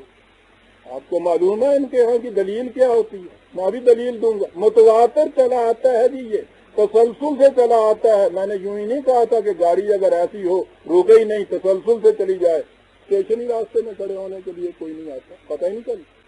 یبغونہا عوجا، ذرا سا ٹیڑھا کر. یہ پیچھے چلنے والے اسی حسن ظن کے اندر کہ یہ امام ہیں، یہ راہبر ہیں، یہ مقتدا ہیں، یہ صحیح راستے کے اوپر لے جانے والے ہیں، چلا جاتا ہے ان کے پیچھے نہایت خوش طیبی کے ساتھ کہ ہر قدم منزل کی طرف چلا جاتا ہے. ہم سنیے عزیزان من، کہتا ہے کہ اس فرما نصیب شریدہ بخت قافلے کی کیفیت کیا ہوتی ہے؟ الذین ضل سعیہم فی الحیات الدنیا وہم یحسبون انہم یحسنون صنعا. یہ اپنے ذہن میں بالکل مطمئن ہوتے ہیں کہ سب کچھ ہم ٹھیک کر رہے ہیں، نیکی کا کام کر رہے ہیں، اور ان کا ہر عمل رائے گاں چلا جا رہا ہوتا ہے. ان کے حصے میں تکان کے سوا کچھ نہیں آتا ہے. چلنے والا کارواں عزیزان من جو چلا نہیں بیٹھ گیا، کم از کم منزل پہ نہیں پہنچے گا، تھکے گا تو نہیں.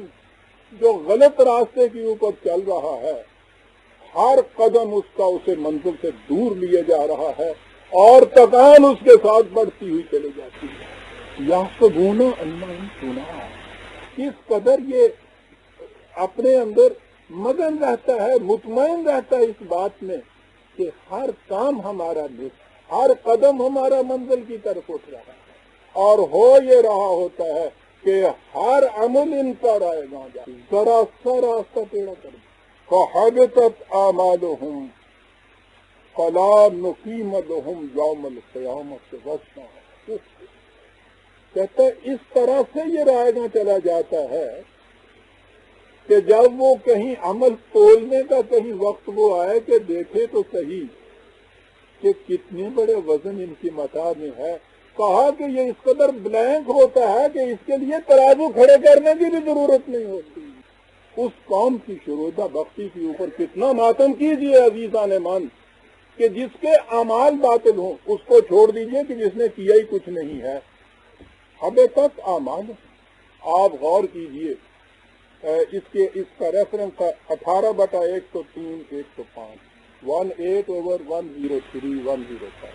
غور کیجئے عزیزان مان اس قوم کی، اب بھی اس گئے گزرے زمانے میں بھی اس قدر مذہب پرست یہ قوم ہے، اور مذہب کے نام پہ اس قدر تکلیفیں اٹھاتی، صعوبتیں برداشت کرتی، مشقتیں اٹھاتی، روپیہ صرف کرتی، وقت خرچ کرتی ہے۔ عزیزان مان، اگر خدا کے صحیح راستہ سامنے ہوتا، پروگرام اس کا دیا ہوا اس کے سامنے ہوتا، اتنا ہی کچھ کرتی جتنا یہ اب کر رہی ہے، عزیزان مان اس کائنات میں انقلاب برپا کر دیتی ہے۔ قادران عزیز اور چیزوں کو تو چھوڑیے، یہ مہینہ بھر کے روزوں کو تو ذرا دیکھیے، اللہ اکبر، اتنی مشقت کرنے والی قوم، اور ایک میدان عرفات کو تو دیکھیے، ہر سال کم از کم 10 12 15 16 لاکھ انسان ہم رنگ ہم آہنگ، لباس تک میں فرق نہیں، الفاظ تک میں فرق نہیں، کتنی ہم آہنگی، اور ایک ہاتھ کے فاصلے کے اوپر اس ساری مسلمانوں کی سلطنت کے اندر یہود جیسی قوم ان کے قلب کے اندر خنجر بھونکے ہوئے بیٹھی ہے۔ اور 10 لاکھ انسان تو اگر ادھر کا رخ کر لیتے عزیزان من، سارا 25 لاکھ تک ان کی پاپولیشن ہے اسرائیل کی، تو کبھی سنا ہے آپ نے کہ یہ اتنا بڑا ذمہ غفیر ہم آہنگ یا کہاہنگ ایک جگہ کھڑا ہو کے اور وعدہ کر رہا ہے زبان سے کہ ہم تیرے دین کے لیے لبیک اللہم لبیک، ہم تو سروں کو اپنے ہاتھوں پہ لیے تیرے سامنے کھڑے ہیں، اور یہ کچھ کرنے کے بعد پھر یہ کیا کر کے آ جاتے ہیں؟ دعا کرنے کر کے ہر سال واپس آ جاتا ہے، اور پھر رونا شروع کر دیتا ہے، اسرائیل یہ کر گیا، وہ یہ کر گیا، ہندو یہ کر گیا، وہاں یہ کر دیا، سب پھر اٹھتا ہے، پھر دعائیں مانگنے بیٹھتا ہے۔ کبھی نہیں سوچتا کہ یہ جو صدیوں سے دعائیں کر رہا ہوں وہ میرے منہ پہ پھٹکار کے ماری جاتی ہیں، یہ کیوں نہیں وہاں پہنچتی؟ تکنیک ان کے پاس کیا ہوتی؟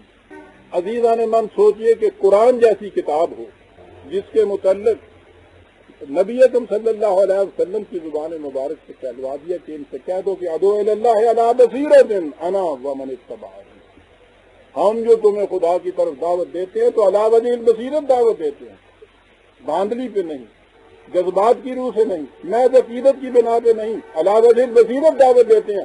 میں بھی ایسا کرتا ہوں، میرے ماننے والے، میرے پیچھے چلنے والے بھی ایسا ہی کریں گے، دعوت علی وجہ البصیرت، مذہبی پیشوائیت کے ساتھ آپ کوئی بات کی، کبھی کوئی دلیل اور برہان نہیں پیش کریں، سوال ہی نہیں، کبھی کوئی علمی گفتگو نہیں کریں۔ اب اس کے بعد تکنیک کیا ہوگی؟ قرآن کریم اس حقیقت بتاتا ہے، اس نے بتانا تھا کہ یہ راستہ روک کے کھڑے ہونے والے کیا چیز ہے ان کے پاس جس کی روح سے یہ راستہ روک کے کھڑے ہوتے ہیں۔ کہتے ہیں علم اور بصیرت، دلیل اور برہان کے روح سے تو 1 منٹ کے لیے یہ کھڑا نہیں ہو سکتے، یہ تارے عنکبوت ہے جو سارا تک روک کے کھڑی ہے۔ یہ جو مکئی کا جالا ہوتا ہے آپ کو پتا ہے نا، کہ اپنے سے کمزور جو مکھی ہوتی ہے اس کو تو پھانس لیتی ہے، ذرا سا بھی زیادہ دلیل و برہان کا طاقت والا ہو، پھونک مار دیجیے جالا اڑ جاتا ہے۔ کہتا ہے یہ دلیل و برہان کی تو پھونک کے سامنے کھڑے نہیں ہو سکتی۔ تکنیک ان کے پاس کیا ہوتی؟ قرآن کریم کہتا ہے کہ ہم نے شروع سے جتنے انبیاء کرام بھیجے ہر ایک نے آن کے یہ کہا کہ اعبدوا اللہ ما لکم من الہ غیر، صرف ایک خدا کا اقتدار مانے، اس کے علاوہ کوئی صاحب اقتدار نہیں ہے۔ ان سے جب آ کے یہ بات کہی تو مقابلے میں یہ اٹھ کھڑے ہوئے۔ یہ ملوکیت اور سرمایہ دار دونوں کے خلاف جاتی تھی، وہ نہیں آئے یوں کھڑے ہو۔ یہ آگے مذہبی پیشوائیت، یہ پریسکراف، یہ پریسٹہوڈ یہ سامنے آیا۔ اس نے آن کے یہ کہا، انقلاب لانے والے خدا کے فرستادہ نے، انہوں نے کون سے کہا کہ دیکھو ما ھذا الا رجل یرید ان یصدکم عما کان یعبد آباؤکم، 34/43۔ کہا اس کی بات نہ سننا، یہ جو تمہارا اسلاف کا راستہ ہے نا جس پہ تم چلتے آ رہے ہو، یہ تمہیں اس سے بہکا رہا ہے۔ اپنے متعلق نہیں کہیں گے کہ ہم جو کچھ تمہیں کہہ رہے ہیں یہ اس سے بہکا رہا ہے۔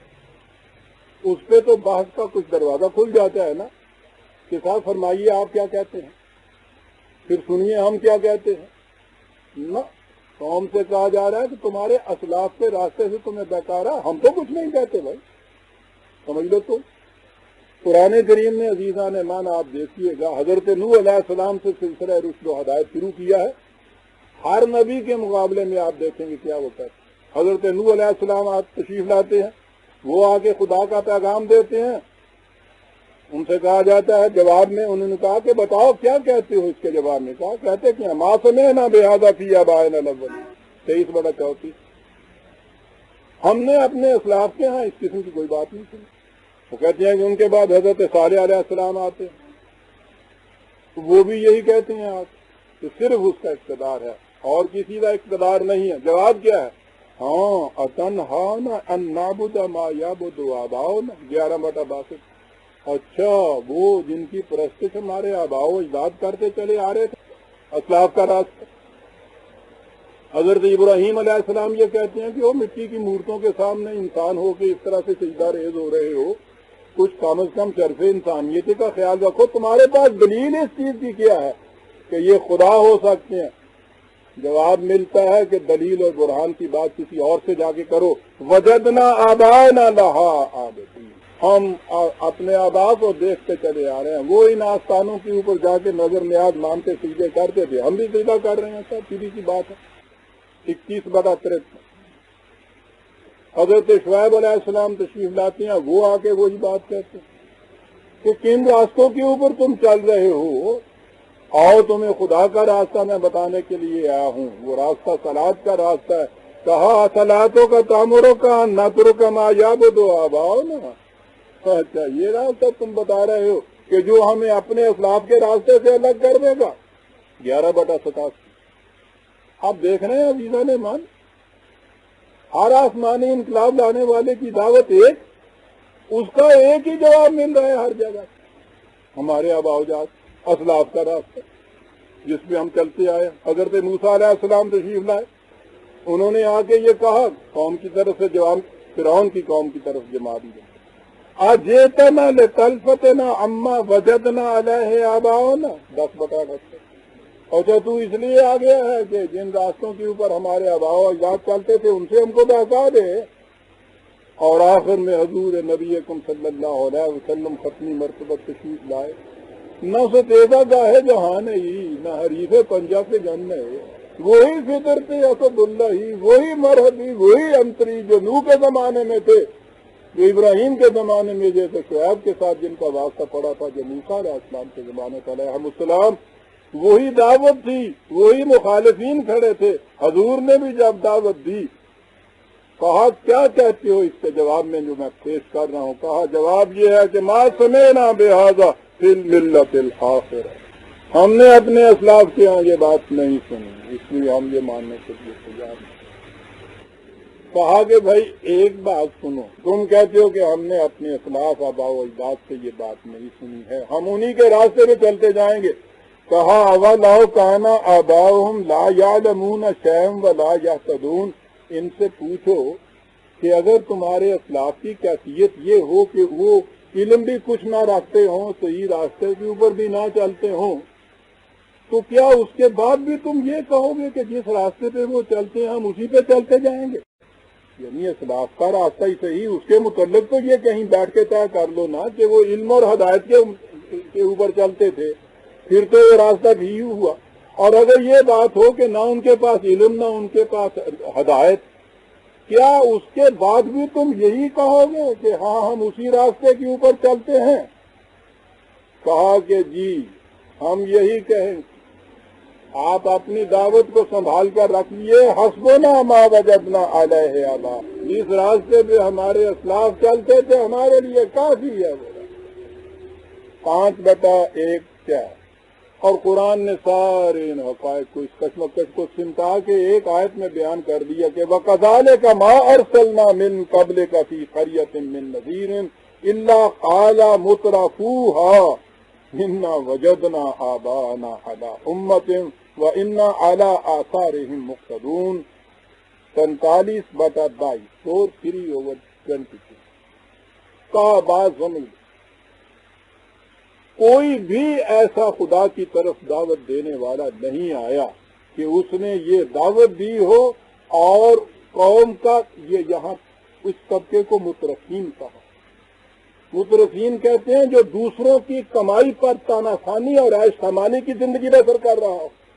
عجیب چیز ہے عزیزان مان، مذہبی پیشوائیت حضرت نوح علیہ السلام سے لے کے آج کے زمانے تک ہر مذہب میں آپ دیکھیے اپنی کمائی کرنے کا کوئی ہنر ان کو نہیں آتا، ایک وقت کی روٹی کمانے کا ان کو ہنر نہیں آتا۔ دوسرے کماتے ہیں وہ کہتے ہیں قرآن کریم مترفوہ، اس لیے کہا ان کو کہ بات ساری یہ نہیں تھی کہ واقعی یہ اپنے آبا کے راستے کو اتنا صحیح اور مقدس سمجھتے تھے، بات ساری یہ تھی کہ علم اور برہان اور دلیل دینے کے لیے بھی کچھ محنت کرنی پڑتی ہے، اس کو تو چھوڑ دیجیے۔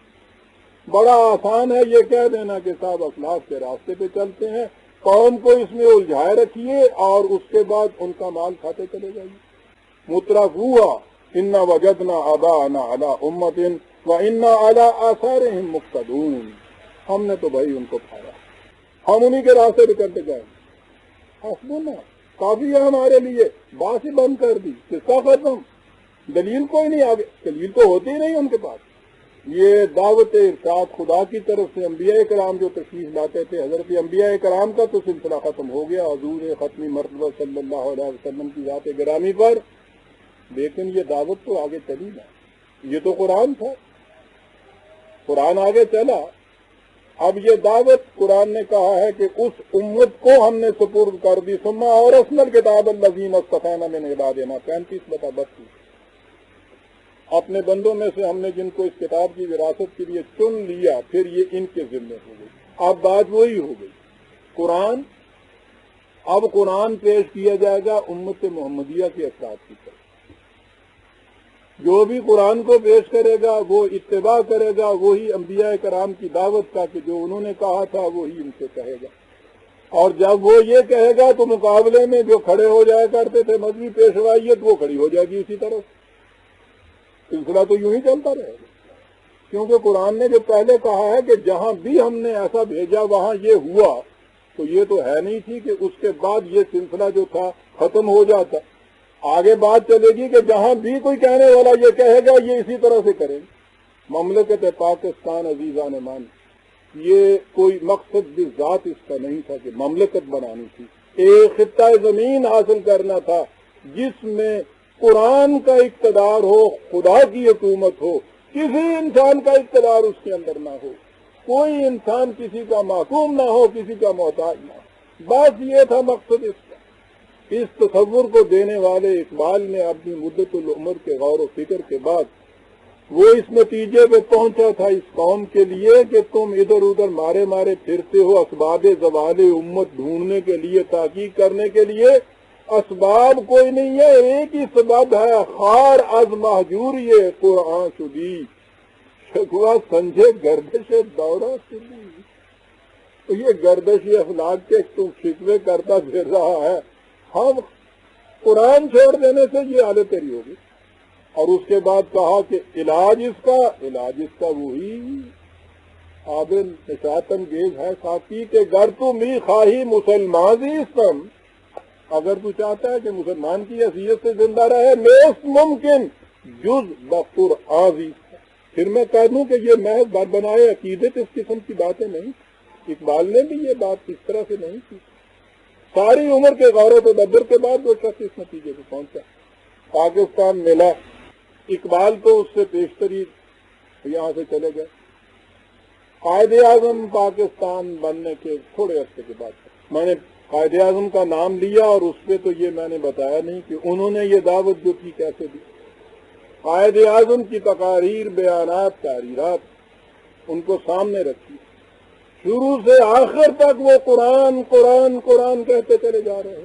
متعین طور پر واضح بصراحت یہ کہ یاد رکھو، جسے ہم خدا کی حکومت یا اسلامی مملکت کہتے ہیں، وہ خدا کی کتاب کی حکمرانی کی مملکت ہوتی ہے۔ خدا کی کتاب ہماری آزادی اور پابندی کی حدود مقرر کرتی ہے۔ قائد اعظم یہ تصور لے کے یہاں آئے، اور عزیزان من، میں اس کا مکلف ہوں، شاید اس کے لیے پوچھا جاؤں گا یا وہاں جاؤں گا جہاں قائد اعظم بھی ہوگے۔ میرے ذاتی علم میں 10 سال تک ان سے قریب رہنے کا مجھے سعادت نصیب ہوئی ہے۔ اس مرد دیدہ ور کے سینے کے اندر قرآن کی آرزو تڑپتی، یہی تھا پروگرام جس کو لے کے ہم آئے تھے۔ میں ساتھ آیا تھا یہ پروگرام لینے، ہماری شوریدہ بختی یہاں آئے تو سال بھر جسے ہم زندہ رہنا کہتے ہیں وہ کوئی زندہ رہے تھے بیچارے، ان مصیبتوں میں، ان طوفانوں میں رہے، وہ بھی تشریف لے گئے۔ بات آگے چلتی ہے، میں کبھی ذکر نہیں کیا کرتا، مجھے اس کے بعد میں کہنا پڑ رہا ہے۔ میں قرآن کا طالب علم تھا، میرا فریضہ زندگی، میں نے اپنا مشن زندگی کا یہ بنایا تھا کہ دیکھا ہے جو کچھ تو نے اوروں کو بھی دکھلا دے۔ قرآن یہ کہتا ہے بلغ ما انزل الیک، یہ تو رسول سے کہا تھا۔ قرآن کے طالب علم پہ فریضہ عائد ہوتا ہے کہ جو کچھ وہ قرآن سے سمجھے وہ دوسروں کو بتائے۔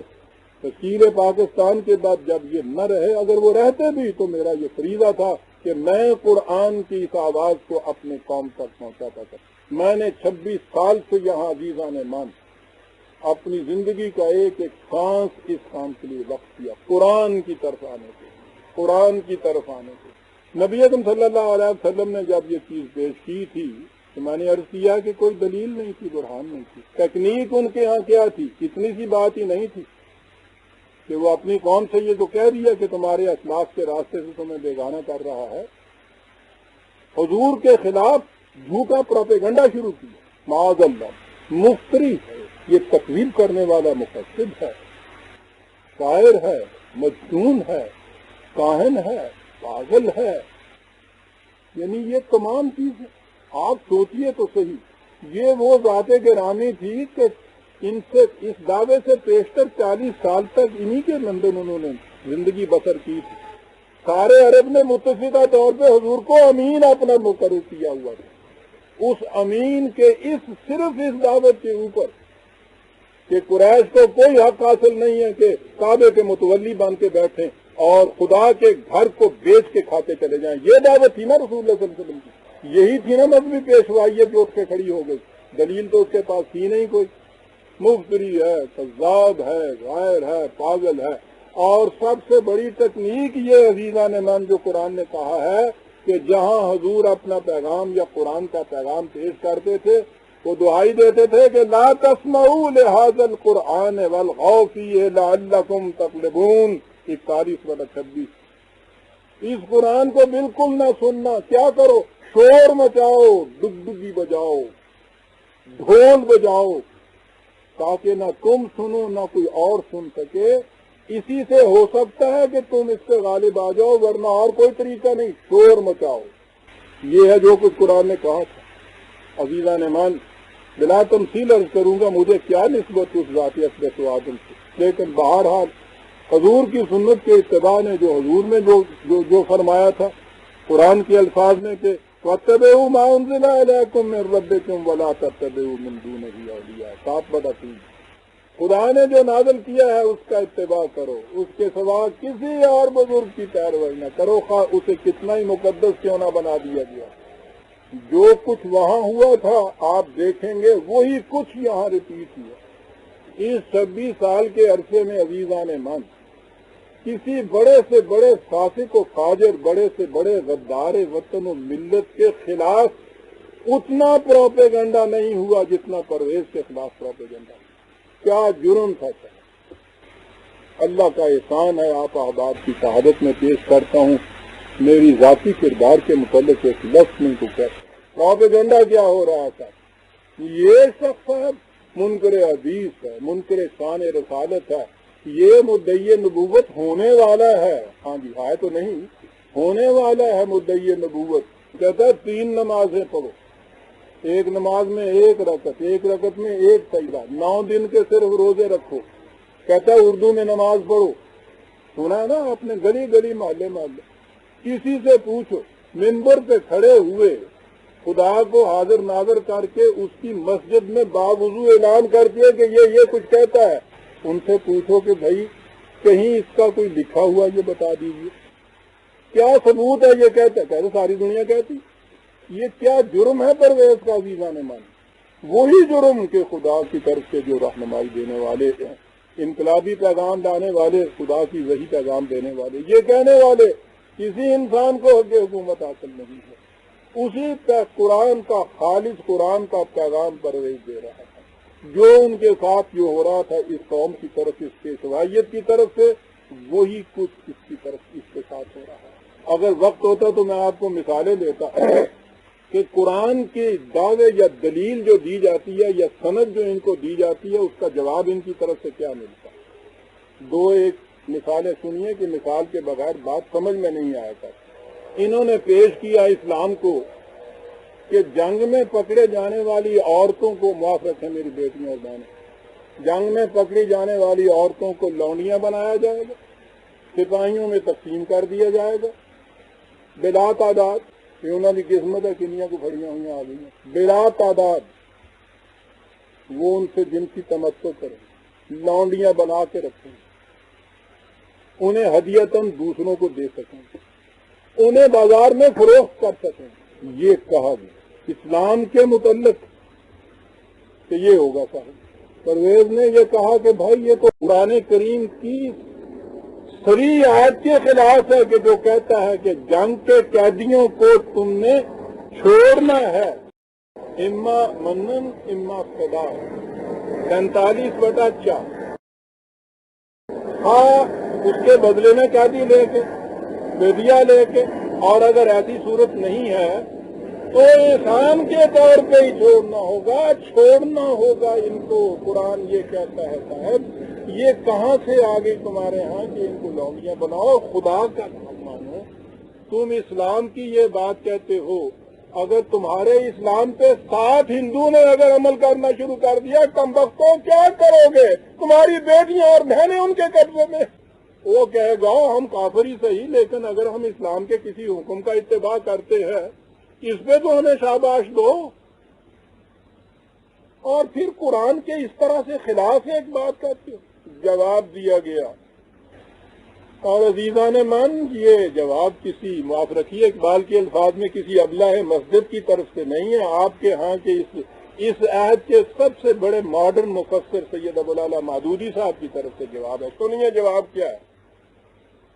کہتے ہیں کہ اس اعتراض کرنے والے کی غلطی کا سبب یہ ہے کہ انہوں نے صرف قرآن سے غلامی کا قانون اخذ کرنے کی کوشش فرمائی ہے۔ سن لیا اس کا جرم، سن لیا جواب، ملا قرآن سے کوئی جواب ان کو؟ کہتے ہیں اسی کا یہ بھی ہے، قرآن سے سند دے رہا ہے۔ اور آپ کو معلوم ہے کہ اس کا بھی جواب قرآن بھیجنے والے نے دیا تھا، وہ تو خبیر علیم ہے، قیامت تک جاننے والا ہے کہ کون کیا کہے گا۔ اسی دور میں یہ کہا تھا اس نے، پتہ نہیں یہی کچھ دفعہ ہم نے کہنے والے کے کہا ہے، کانپ اٹھتا ہے کلیجہ عزیزان من۔ اولم یکفہم انا انزلنا علیک الکتاب یتلی علیہم، کیا ان کے لیے یہ کافی نہیں ہے، یہ کتاب جو ہم نے نازل کی ہے یہ کافی نہیں ہے؟ جو کہتا ہے نا کتاب یہ کافی ہے، اس کے خلاف یہ الزام عائد کرتے ہیں کہ یہ شخص صرف قرآن سے غلامی کا قانون ڈھونڈ رہا ہے، اور وہ قرآن خدا کہتا ہے کیا قرآن کافی نہیں ہے؟ 29/51 یہ چھاتی پہ ہاتھ مار کے کہتے ہیں ہاں قرآن کافی نہیں ہے، خدا کے مقابلے میں چیلنج دیا جا رہا ہے، تو کیا قرآن کافی نہیں ہے؟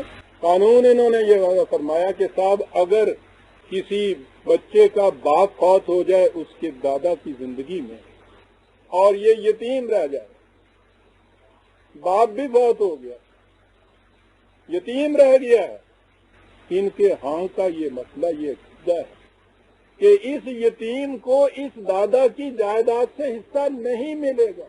تو مرے کو مارے شاہ مدار ایک دو بیچارہ یتیم ہو گیا ہے، تو اس کا باپ بھی نہیں، کس کو ملے گا؟ وہ جن بچوں کا باپ زندہ ہے نا، یہ سارا ان کا بھی حصہ ان کو ملے گا۔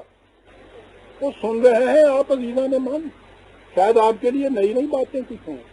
پھر پرویز کی سامنے اس نے کہا کہ یہ تو قرآن کے نص شریف کے خلاف ہے، اور اگر یہ بھی ساتھ اس کو ملا لو کہ یتیم کو تو قرآن اور زیادہ اہمیت دیتا ہے، اس کا تو اگر حصہ بھی نہ ہو جائیداد میں تو اس کو اتنی اہمیت دیتا، اور یہ تو حصہ بتا رہا ہے وہ اس کا، تم کیسے یہ کہہ رہے ہو؟ کوئی سند تو بتاؤ قرآن سے۔ ارشاد ہوا، یہ بھی انہی کا ہے جی، مودودی صاحب کہتے ہیں کہ فقہائے اسلام میں یہ متفقہ مسئلہ ہے کہ دادا کی موجودگی میں جس پوتے کا باپ مر گیا ہو وہ وارث نہیں ہوتا، بلکہ وارث اس کے چچا ہوتے ہیں۔ جہاں تک مجھے معلوم ہے اس میں شیعوں کے سوا کسی نے بھی اختلاف نہیں کیا ہے۔ زندہ باد شیعہ حضرات۔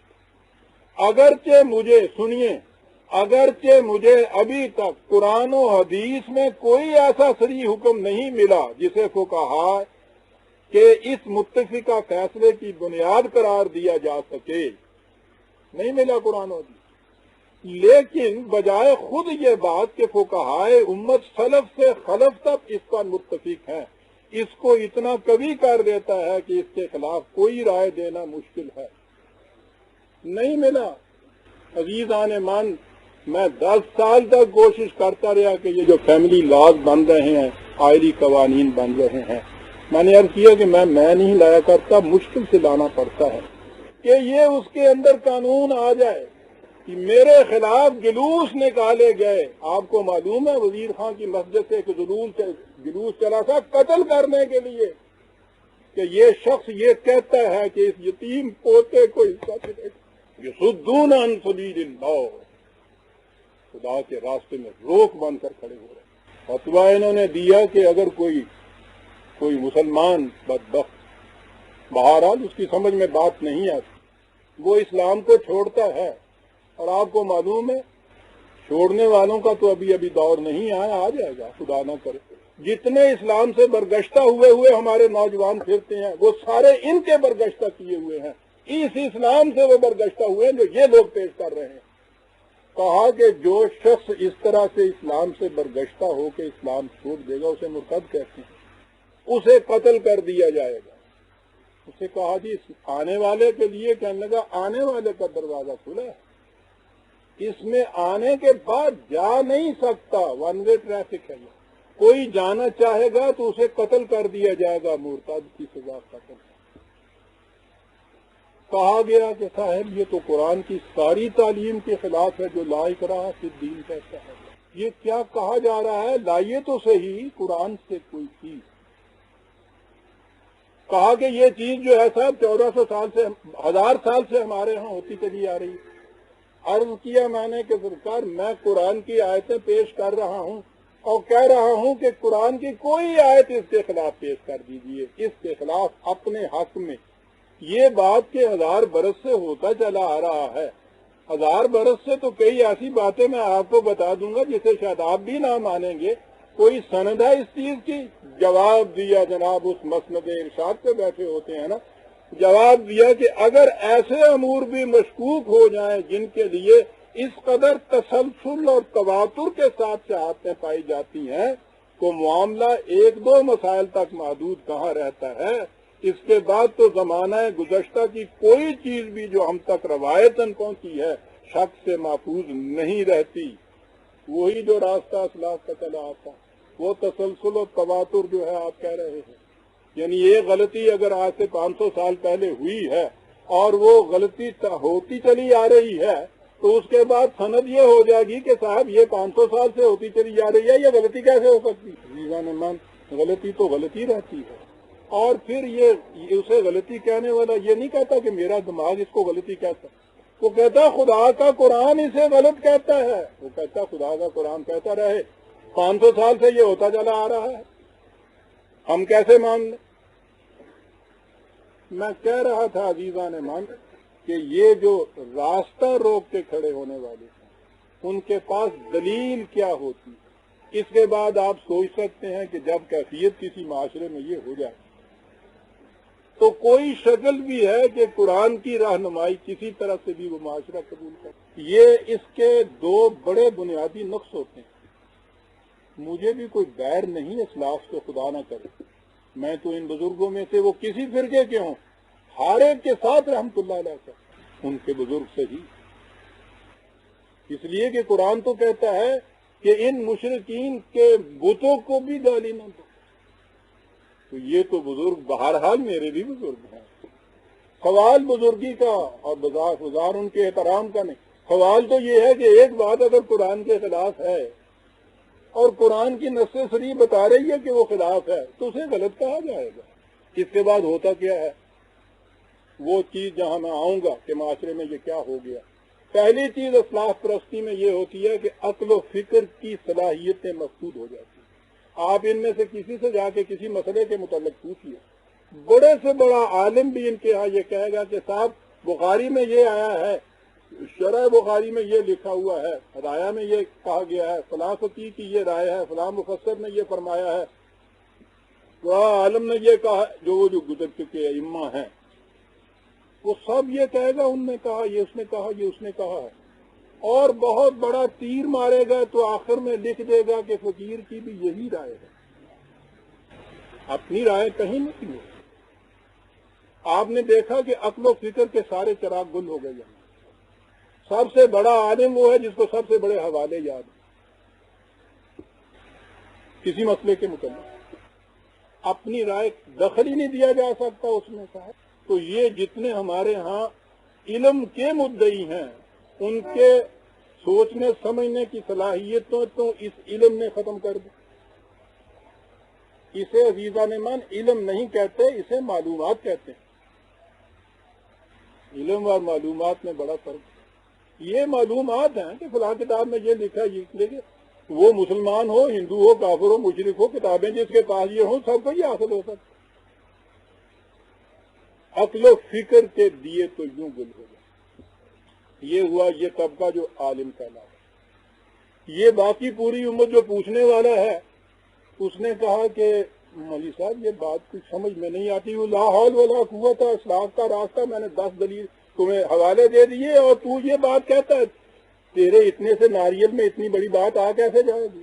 شریعت کے معاملے میں عقل کو کوئی دخل نہیں ہوتا، شریعت کے معاملے میں عقل کو دخل نہیں ہوتا۔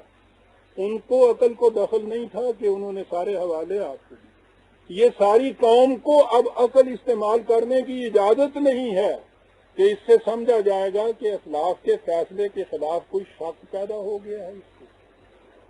عزیزان من، جس قوم پر 1000 برس یہ گزر جائے کہ نہ عالم کو عقل برتنے کی اجازت، نہ جاہل کو پوچھنے کی اجازت، سوچئے تو صحیح، بایولوجی کا یہ بہت بڑا مسلمہ ہے کہ انسان یا کوئی بھی جاندار اپنے جس عضو یا جس چیز سے کام لینا چھوڑ دے، کچھ عرصے کے بعد فطرت اس کو خود ہی معروف کر دیتی ہے کہ اسے اس کی ضرورت ہی نہیں ہے، بیکار کیوں دیا جائے۔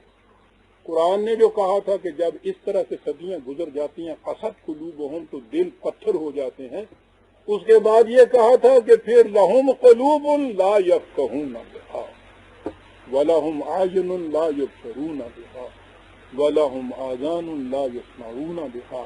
کہ ٹھیک ہے بایولوجیکلی جو زندگی، طبی زندگی کے اعتبار سے دل جسے تم کہتے ہو وہ تو ہوتا ہے، اس میں سمجھنے کی صلاحیت ختم ہو جاتی ہے، آنکھیں ہوتی ہیں دیکھ نہیں سکتے، کان ہوتے ہیں سن نہیں سکتے۔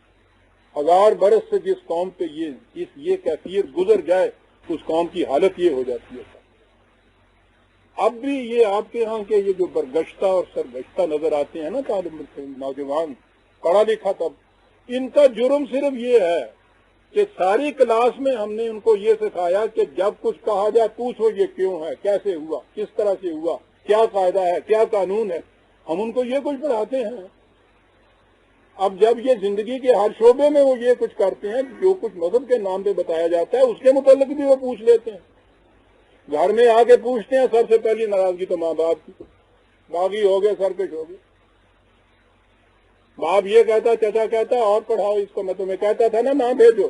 قوم کی یہ حالت ہو جاتی ہے. دوسری سب سے بڑی یہ چیز ہو جاتی ہے، قوم میں منافقت پیدا ہو جاتی ہے. سوچئے گا جو میں کہہ رہا ہوں.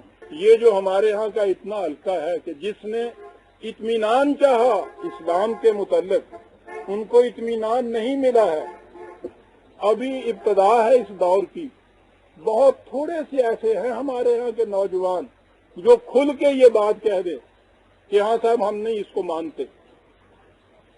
99% ان کا وہ طبقہ ہے اب جو دل میں ان کو نہیں مانتا، زبان سے جرت نہیں کرتا کہنے کی. منافق ہو گئی کام پوری آپ کی.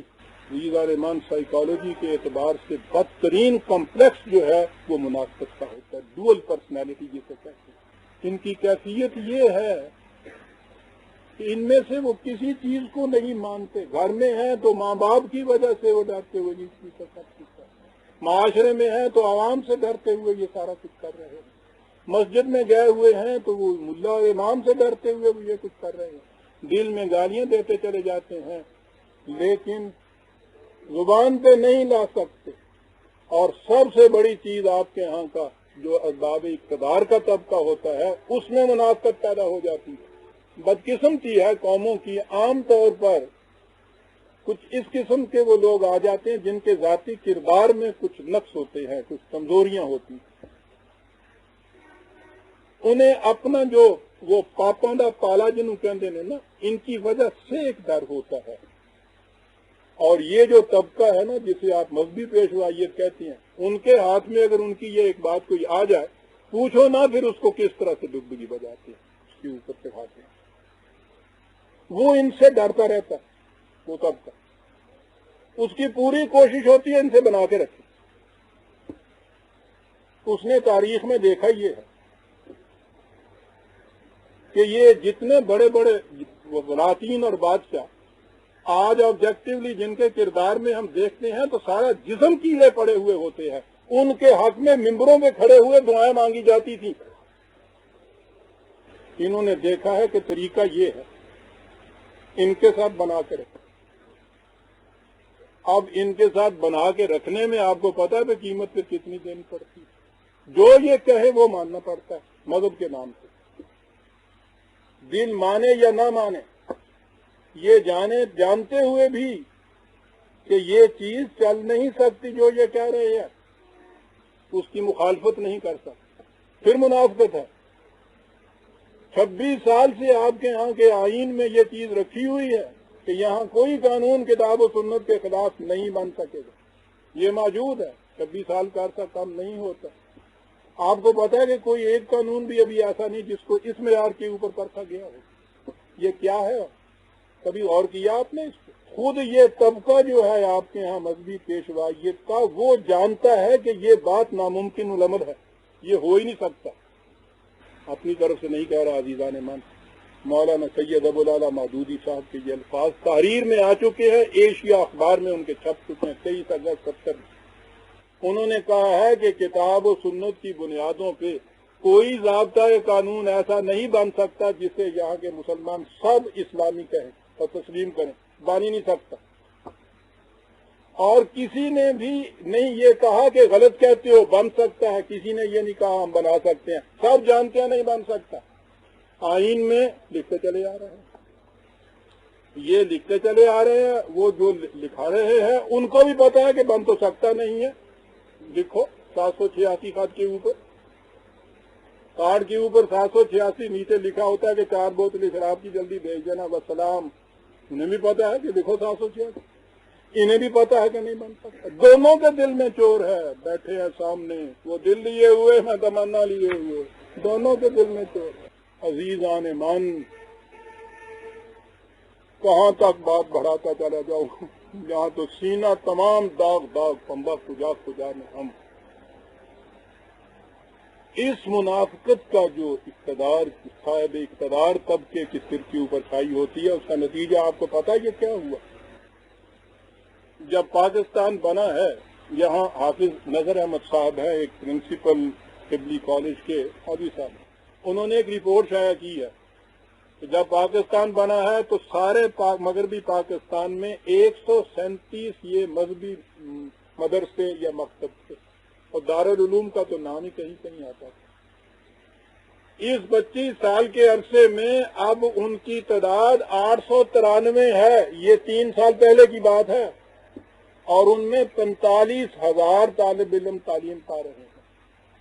ان میں سے ہر سال جتنے فارغ التحصیل ہو کے باہر نکلیں گے، ان کو کمائی کا تو کوئی طریقہ ہی نہیں آتا، وہاں سکھایا ہی نہیں جاتا۔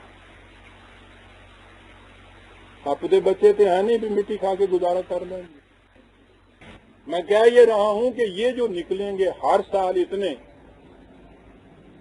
یہ پھر کیا کریں گے؟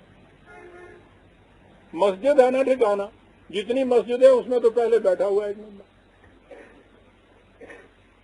2 ملا ایک مسجد میں سما نہیں سکتے، یہ کیا کرے گا نکل کے؟ سو لے گا۔ یہ مسجد یہاں محلے میں کافی ہے، مسجد اتنی بڑی، محلے کے 4 آدمی اس میں نماز پڑھتے ہیں، باقی خالی رہتی ہے۔ وہ پوچھے گا کہ یہاں کس طرح سے نماز پڑھنے والے، وہ جو دکاندار بیٹھا ہو کہتا ہے جی اللہ اکبر، یہاں ہاتھ نیچے باندھنے والے۔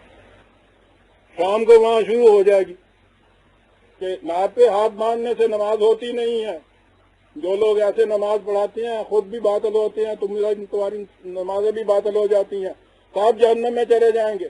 نماز جو ہے وہ تو سینے پہ ہاتھ رکھ کے پڑھنی چاہیے، ہاتھ یہاں تک اٹھانے چاہیے، یہ ہے صحیح طریقہ سنت کا۔ اور یہ ذرا چلے گا سلسلہ، ذرا محلے میں یہ بات ہو جائے گی، وہ مولوی صاحب سے پوچھیں گے کہ صاحب آپ تو ایسے کہتے ہیں، وہ یہ کہتے ہیں، وہ کہتے ہیں کہ نہیں وہ بھابی ہوں گا، یہ غلط ہے جو کچھ وہ کہہ رہا، یہ کہتے چلے جائیں گے۔ کچھ اس میں سے لوگ ان کے پاس جائیں گے کہ بھئی اگر وہ باطل نمازیں ہیں تو ہم پھر اپنی صحیح نمازیں کیسے پڑھیں؟ کہنے لگے وہ یہ صورت ہے کہ جہاں ایک مسجد بناؤ، اس قسم کی نمازیں پڑھائیں گے، 2 اینٹیں رکھی، 2 رکھے لوٹے، اللہ اکبر کیا، زمین خواہ ہردیال دی سی تو پاویں گورنمنٹ نے ہسپتال واسطے رکھی ہوئی آگی تھی، دوسرے دن مسجد بنی، اس کی روٹی چل گئی۔ عزیزان من، آپ سوچیے تو صحیح اس قوم میں اب کوئی شخص اس مسجد کی اینٹ کو ہلا نہیں سکتا، ہٹا نہیں سکتا۔ میں ذاتیات میں نہیں جایا کرتا، ورنہ میں آپ کو یہ بتاؤں کہ یہ جتنے صاحب اختیار ہیں نا ہمارے یہاں کے اس 25 سال میں، ان میں سے کتنے ہیں، بہرحال ان میں سے بہت سے ہیں جن سے یاد اللہ میری ہے، کتنے ان میں سے وہ ہیں کہ جو میرے کمرے کے اندر آ کے ان سب کو گالیاں دیتے ہیں، ان کی ان حرکتوں کے خلاف تین بجبی ہوتے ہیں، تنگ آئے ہوئے ہوتے ہیں، وہ یہ سارا کچھ کمرے سے باہر نکل کے ایک لفظ زبان پہ نہیں لاتے، جو سب سے پہلے ملتا داڑھی والا جو کہ سلام کرتے ہیں، آنے کے بعد پھر گالیاں دیتے۔ میں کہہ یہ رہا تھا عزیزان من، قوم اس درجے پہ پہنچ چکی ہوئی ہے، جب قوم کے اندر اس طرح سے منافقت عام ہو جائے عزیزان من، اس قوم میں حریت فکر و نظر مفقود ہو جاتی ہے، اس میں جرأتیں مسلوب ہو جاتی ہیں اس قوم کی، جس کا شیوا منافقت ہو جاتے ہیں۔ ہر شخص سوچتا یہ ہے کہ مجھے بچنا کس طرح سے چاہیے، کون اس مصیبت میں پڑے گا، کون اس مصیبت میں پڑے۔ ایک ہی آواز تھی نا قرآن کی جو نکل رہی تھی اس جگہ سے، وہ اس سارے پروپیگنڈے نے میں نے رکھی ہے۔ کیفیت عزیزان من پھر معاف رکھیے گا یا کہنا پڑتا ہے، کیفیت ان کی یہ جن کے ساتھ بنا کے رکھنی ہوگی، نام دینا پڑ گیا یا خان جیسا شخص فاسق کو پا گیا، جس کا فسق و فجور برہنہ پھر رہا تھا۔ آپ کو مطلع پتہ ہے کہ ان کے ساتھ جب مقاومت ہونے لگی تو میاں محمد طفیل محمد صاحب جو اب امیر ہیں جماعت اسلامی کے، انہوں نے یہ بیان دیا کہ یہ وہ شخص ہے کہ جو جہاں سے خلافت راشدہ کا رشتہ منقطع ہوا تھا حضرت علی کی ذات سے، وہاں سے یہ اس کو چلائے گا اور خلافت راشدہ جہاں پھر قائم کرے گا یہ شخص۔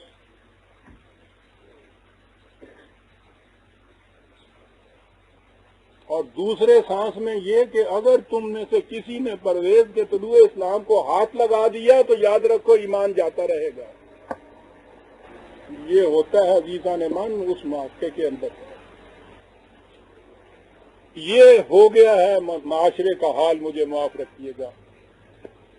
اور یہاں آپ کے سینے میں وہ سوال ابھر رہا ہے کہ تم تو کہتے تھے میں مایوس نہیں ہوں، اور تم نے تو ہر بات وہ یہ کہی کہ جو مایوسیوں کی طے کو اور زیادہ مایوس موٹا کر دیتی ہے. تو کیا کہہ رہے ہو؟ لیکن عزیزان من ٹھیک کہہ رہا ہوں. میں خدا کی کتاب کا نور ایمانی جو ہے اس میں سے راستہ دیکھ رہا ہوں، اور بڑا کھلا ہوا راستہ نظر مجھے آ رہا ہے. اس کے راستے میں میرے سامنے کوئی راستہ روک کے کھڑے ہونے والا نہیں ہے. وہ سلامتی کے راستوں کی طرف لے جانے والی کتاب ہے. سوال سارا عزیزان ایمان یہ ہے، سوچئے گا یہاں بھی گھر جا کے بھی، کیا ایمان ہے اس کتاب کے اوپر ہمارا؟ کیا اس کتاب کے اس دعوے کے اوپر بھی ہمارا ایمان ہے کہ یہ کس قدر بھی مایوسیاں کیوں نہ ہوں اس میں سے یہ راستہ دکھا سکتی ہے نکلنے کا؟ ہے ایمان اس پر؟ تو کیا اس کے بعد یہ بات نہیں ہے کہ ہم یہ دیکھیں کہ یہ کون سا راستہ آج بتاتی ہے؟ ہم وہاں نہیں ہیں جہاں ڈاکٹر یہ کہہ گیا ہو کہ کچھ نہیں ہو سکتا. وہ کہتا یہ تو کہنا ہی نہیں، جب تک کتاب تمہارے پاس قرآن ہے یہ مت کہو کہ کچھ نہیں ہو سکتا. ہے ایمان ہمارا کہ یہ کتاب ہمیں راستہ دکھا سکتی ہے؟ ہمت اس کے بعد یہ کرنی ہوگی کہ جو راستہ روک کر کھڑے ہیں ان کو راستے سے ہٹانا پڑے گا، ورنہ آپ راستہ چل نہیں سکتے. دنیا کی جس قوم میں بھی عزیزان مان، ہاں وہ کبھی ترقی صحیح، دنیاوی ترقی صحیح، دنیا کی اسی قوم نے ترقی کی ہے جس قوم نے اپنے ہاں سے مذہبی پیشوائیت یا پریسٹ ہوڈ کو ہٹا دیا. یورپ 17ویں صدی تک ان کے پنجے میں گرفتار رہا. آپ لوگوں سے بھی کتنا ہی پیچھے تھا وہ. اس نے اس اگاس بیل کو اٹھا کے پھینک دیا. آپ کو پتا یہ اگاس بیل ایک طرح کرتی ہے درختوں کے اوپر، پیلے رنگ کی بیل. اسی بیل کو دیکھو تو پھیلتی چلی جاتی ہے، درخت خشک ہوتا چلا جاتا ہے. انہوں نے اتار کے پھینک دیا. ان کی کیفیت یہ ہے کہ زمین نہیں، آسمان کے کروں کے اوپر کمندیں ڈال رہے ہیں. جس قوم کے اندر ابھی یہ مذہبی پیشوائیت مسلط ہوتی ہے وہ اسے ابھرنے نہیں دیتی، وہ اسے سوچنے نہیں دیتی، وہ اسے منافق بننے پہ مجبور کیے رکھتی ہے. خدا کی کتاب یہ راستہ دکھاتی ہے، بشرطے کہ راستے سے یہ چیز ہٹا دی جائے. اس میں یہ ہے آج علاج اس کا عزیزان من، موجود ہے یہ چیز. باقی رہی میری چیز، 3 باتیں عرض کروں گا. ایک تو یہ کہ قرآن یہ نہیں کہتا ہے کہ یہ خاص خطہ زمین جس میں تم پیدا ہو گئے، بھائی اس میں اگر اسلام آ گیا تو آ گیا، اور اگر نہیں آیا تو پھر تم مایوس ہو جو اسلام کی طرف سے معاذ اللہ. قطعاً نہیں. وہ یہ کہتا سوال ہی نہیں ہے کسی خطہ زمین. یہ تو سورج ہے، آفتاب ہے، سارا عالمگیر عطابانیاں عطا کرے گا. کوئی ایک خطہ زمین نہیں. ہجرت جو ہے یہ انبیاء کرام کی اسی لیے ایک سنت ہے نا. یہ خطہ زمین نہیں، کوئی اور خطہ زمین اس کے لیے جو زیادہ مفاد ثابت ہوگا اس میں اپنے یہ نور پاشیاں کرے گا. اور میری آنکھیں دیکھ رہی ہیں کہ جن ملکوں نے مذہبی پیشوائیت کو الگ کر دیا ہے، پہلی چیز تو ان کی یہ تھی کہ وہ اس طراب کے اندر انہوں نے سب کچھ اٹھا کے پھینک دیا جو مذہب کے نام کے تھا. اس کے بعد اب وہ محسوس کرنے لگ گئے ہیں کہ خلا میں زندگی نہیں بسر کی جا سکتی. ٹھیک کہا تھا جوڑ نے کہ قوم کو ایمان سے معروم نہ کرو. اگر یہ خدا پر ایمان سے معروم ہو گئی تو شیطان پہ ایمان لے آئے گی، کیونکہ کوئی شخص ایمان کے بغیر زندہ نہیں رہ سکتا. بڑی عجیب بات تھی. اس نے کوئی غلطی کی ہے، دوبارہ اس غلطی کا ازالہ کر دینا، اس کو نہ دہرانا، بات ختم ہو جائے گی. یہ تو بڑا ہی آسان ہے. اسی لیے کچھ مایوس ہو رہے ہو نا کہ صاحب ہم کچھ غلطی کھا گئے، ان پہ یہ اعتبار کیا، ان کو یہ جانا. فریب کس کو اول خوردہ بودم یاد نہیں آئے. کوئی بات نہیں، یہ ابدی مایوسی نہیں ہے. قصہ آدم اور ابلیس ہے ہی اتنا. ایک چانس میں غلطی ہو گئی آدم سے بھی اور ابلیس سے بھی. آدم سے کہا کہ کیوں، کیا ہوا، کیا غلطی ہوئی تم سے، کیوں کیا؟ اس نے کہا ربنا ظلمنا انفسنا، کہ جی ہاں مجھ سے غلطی ہو گئی، میں اس کا ذمہ دار ہوں. اس نے کہا ٹھیک ہے، غلطی ہو گئی، ہمیشہ کے لیے راندہ درگاہ نہیں ہو جاتا. جو اپنے ذمہ داری کا احساس کرتا ہے، چانسز اور بھی ہوتے ہیں، غلطی ہوگی کوئی بات نہیں. یہ لو ہدایت کا محضر ہمارے لیے، ہمارے ہاتھ سے، اس کے مطابق عمل کرو. چانسز بڑے ہیں زندگی کے اندر، دوسرے چانس میں غلطی کا ازالہ کر لینا. مایوسی بدل گئی امید. ابلیس سے کہا تم نے یہ کیوں کیا؟ اس نے کہا نہیں تھا، میں کون کرنے والا ہوں، تو خدائے مطلق، تیرے حکم کے بغیر پتہ نہیں ہل سکتا، تو نے کیا ہوگا، میں تو کر ہی نہیں. کہا کہ تو اگر اپنی غلطی کا احساس نہیں کر رہا تو غلطی کی اصلاح نہیں ہو سکتی، مایوس ہے تو. یہ ہے ابلیس جس کو مایوس کہتے ہیں، جو یہ سمجھ بیٹھے کہ میری غلطی کی اصلاح نہیں ہو سکتی. کیوں آپ کی غلطی کی اصلاح نہیں ہو سکتی؟ میں یہ نہیں کہتا، میں ان سے کہتا ہوں جو آ کے مجھ سے کہتے ہیں کہ ہم سے یہ غلطی ہوئی. میں کہتا ہوں ہوا کیا پھر اس کے بعد. اور عجیب بات ہے، معاف رکھیے گا تو مجھے کوٹ کرنا پڑا، خود صدر وزیر اعظم مسٹر بھٹو نے اگلے دنوں ابھی کہا ہے کہ وہ حکومتوں کا کیا ہے، ایک حکومت آتی ہے، دوسری حکومت جاتی ہے، یہ سب کچھ ہوتا ہے، ملک کو محفوظ رکھنا چاہیے. بات بڑی ٹھیک کہی ہے انہوں نے. ملک کو کسی طرح سے محفوظ رکھ لو، یہاں فساد نہ برپا ہونے دو، چانسز اور بڑے آئیں گے. مایوس وہ ہو جس کے سارے چانسز ضائع ہو چکے ہوں. آپ کے تو کانسٹیٹیوشنلی بھی سارے چانسز ضائع نہیں ہو گئے، آپ کیوں اس طرح سے مایوس ہو کے بیٹھ گئے؟ بس ایک چیز جو میں کہہ رہا ہوں، قرآن نے کہا ہے، فساد اور خون ریزی نہ مچانا ملک کے اندر. خطہ زمین کو کسی طرح سے محفوظ رکھ لو، اور اس کے بعد اگر جو آپ سمجھتے ہیں آپ میں سے کہ ہم سے یہ غلطی ہو گئی تھی، غلطی کا ازالہ کر دیجئے. ان لوگوں پہ جن کے کلی اعتماد ہو جائے، شرط ایک رکھ لیجئے، جو قرآن خالص کی ہدایت پر ایمان رکھتا ہو اس کو لائیے. عزیزان اللہ، یہ 1000 راستے آج بھی تمہیں دے گا.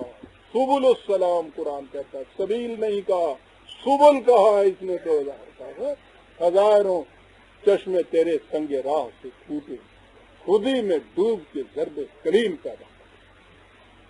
اور میں نے کہا عزیزان مان، ہمیں تو کچھ کوئی توپ و تفنگ سے کسی انقلاب لانے کی ضرورت ہی نہیں ہے. میں نے کہا کہ یہاں تو کانسٹیٹیوشنلی یہ کچھ آپ کر سکتی ہو، مر کیوں رہے ہیں آپ پھر اس کے بعد؟ اسی پہ آپ کیوں قناعت کرتے کہ یہ حرف آخری ہمارے لیے ہو گیا جو ہم کر بیٹھے ہیں؟ کیوں ابلیس بن رہے ہیں آپ کہ جو کر بیٹھے ہیں اس غلطی کا ازالہ نہیں ہوتا؟ کیوں آدم کی اولاد نہیں بنتے؟ کیوں آدمی کے بندے نہیں بنتے، پتر نہیں بنتے؟ کیوں نہیں کہتے کہ ہاں ربنا ظلمنا انفسنا؟ اور اس کے بعد پھر اصلاح کا دروازہ کھلا ہوا ہے. غلطی کر گئے ہیں آپ، غلطی کی اصلاح کیجئے. مایوس کیوں ہو رہے ہیں آپ؟ وہی جو بھائی خلیل نے اقبال کے وہ شعر سنائے تھے کہ قناعت نہ کر عالم رنگ و بو پر، چمن اور بھی نہیں، یہ تو میرے ہیں، چمن اور بھی آشیاں اور بھی ہیں، اور اسی روز و شب میں الجھ کر نہ رہ جا کہ تیرے زمان و مکان اور بھی ہیں. عزیزان مان، یہ ہے وہ وجہ جس کی بنا پر میں نہ اپنی ذات سے مایوس ہوں، میں نہ اس پاکستان کے مستقبل سے مایوس ہوں، نہ میں اسلام کے مستقبل سے مایوس ہوں کہ جس کے سامنے خدا کی کتاب زندہ ہوتی ہے وہ زندگی کی طرف سے کبھی مایوس نہیں ہوا کرتا. اور یہ ہے عزیزان من میرا پیغام. ایک ہی کام ہے آج کرنے کا، یاد رکھیے. کرنے کا کام یہ ہے کہ جو بھی آپ کو کہے کچھ نہیں ہو سکتا، اس سے کہو غلط کہتے ہو سکتا ہے. ابھی اتنی سی بات کہنے دو، ہو سکتا ہے. کسی بیمار کے تیمارداروں کو یہ کہہ دے ڈاکٹر ہو سکتا ہے، پھر بہت کچھ ہو سکتا ہے. ہو سکتا ہے. میں اپنے نوجوان سعادت مندوں سے یہ کہوں گا کتنے نعرے تم نے دے کے آزما لیے؟ ایک نعرہ اور دو قوم کو، کیا نعرہ دو؟ نہ ہو نا امید، نہ ہو نا امید۔ عزیزان مان، اس نعرے کو آپ پھیلا دیجیے اس فضا میں، آپ دیکھیں گے کس طرح انقلاب خود آ جاتا ہے آپ کے یہاں۔ نہ ہو نا امید، قوم میں نئی زندگی آ جائے گی۔ قرآن کا نام لینے والی قوم عزیزان مان یہ کہہ دے کہ کچھ نہیں ہو سکتا، یقین مانیے کہ وہ قرآن پہ ایمان نہیں رکھتی۔ قرآن پہ ایمان رکھنے والا کبھی بھی نہیں کہے گا کہ نہیں ہو سکتا۔ اور یہ ہے میرا وہ پیغام عزیزان مان جس کے ساتھ میں پھر اس آنے والی عید کی آپ کو مبارکباد دیتا ہوں۔ والسلام علیکم۔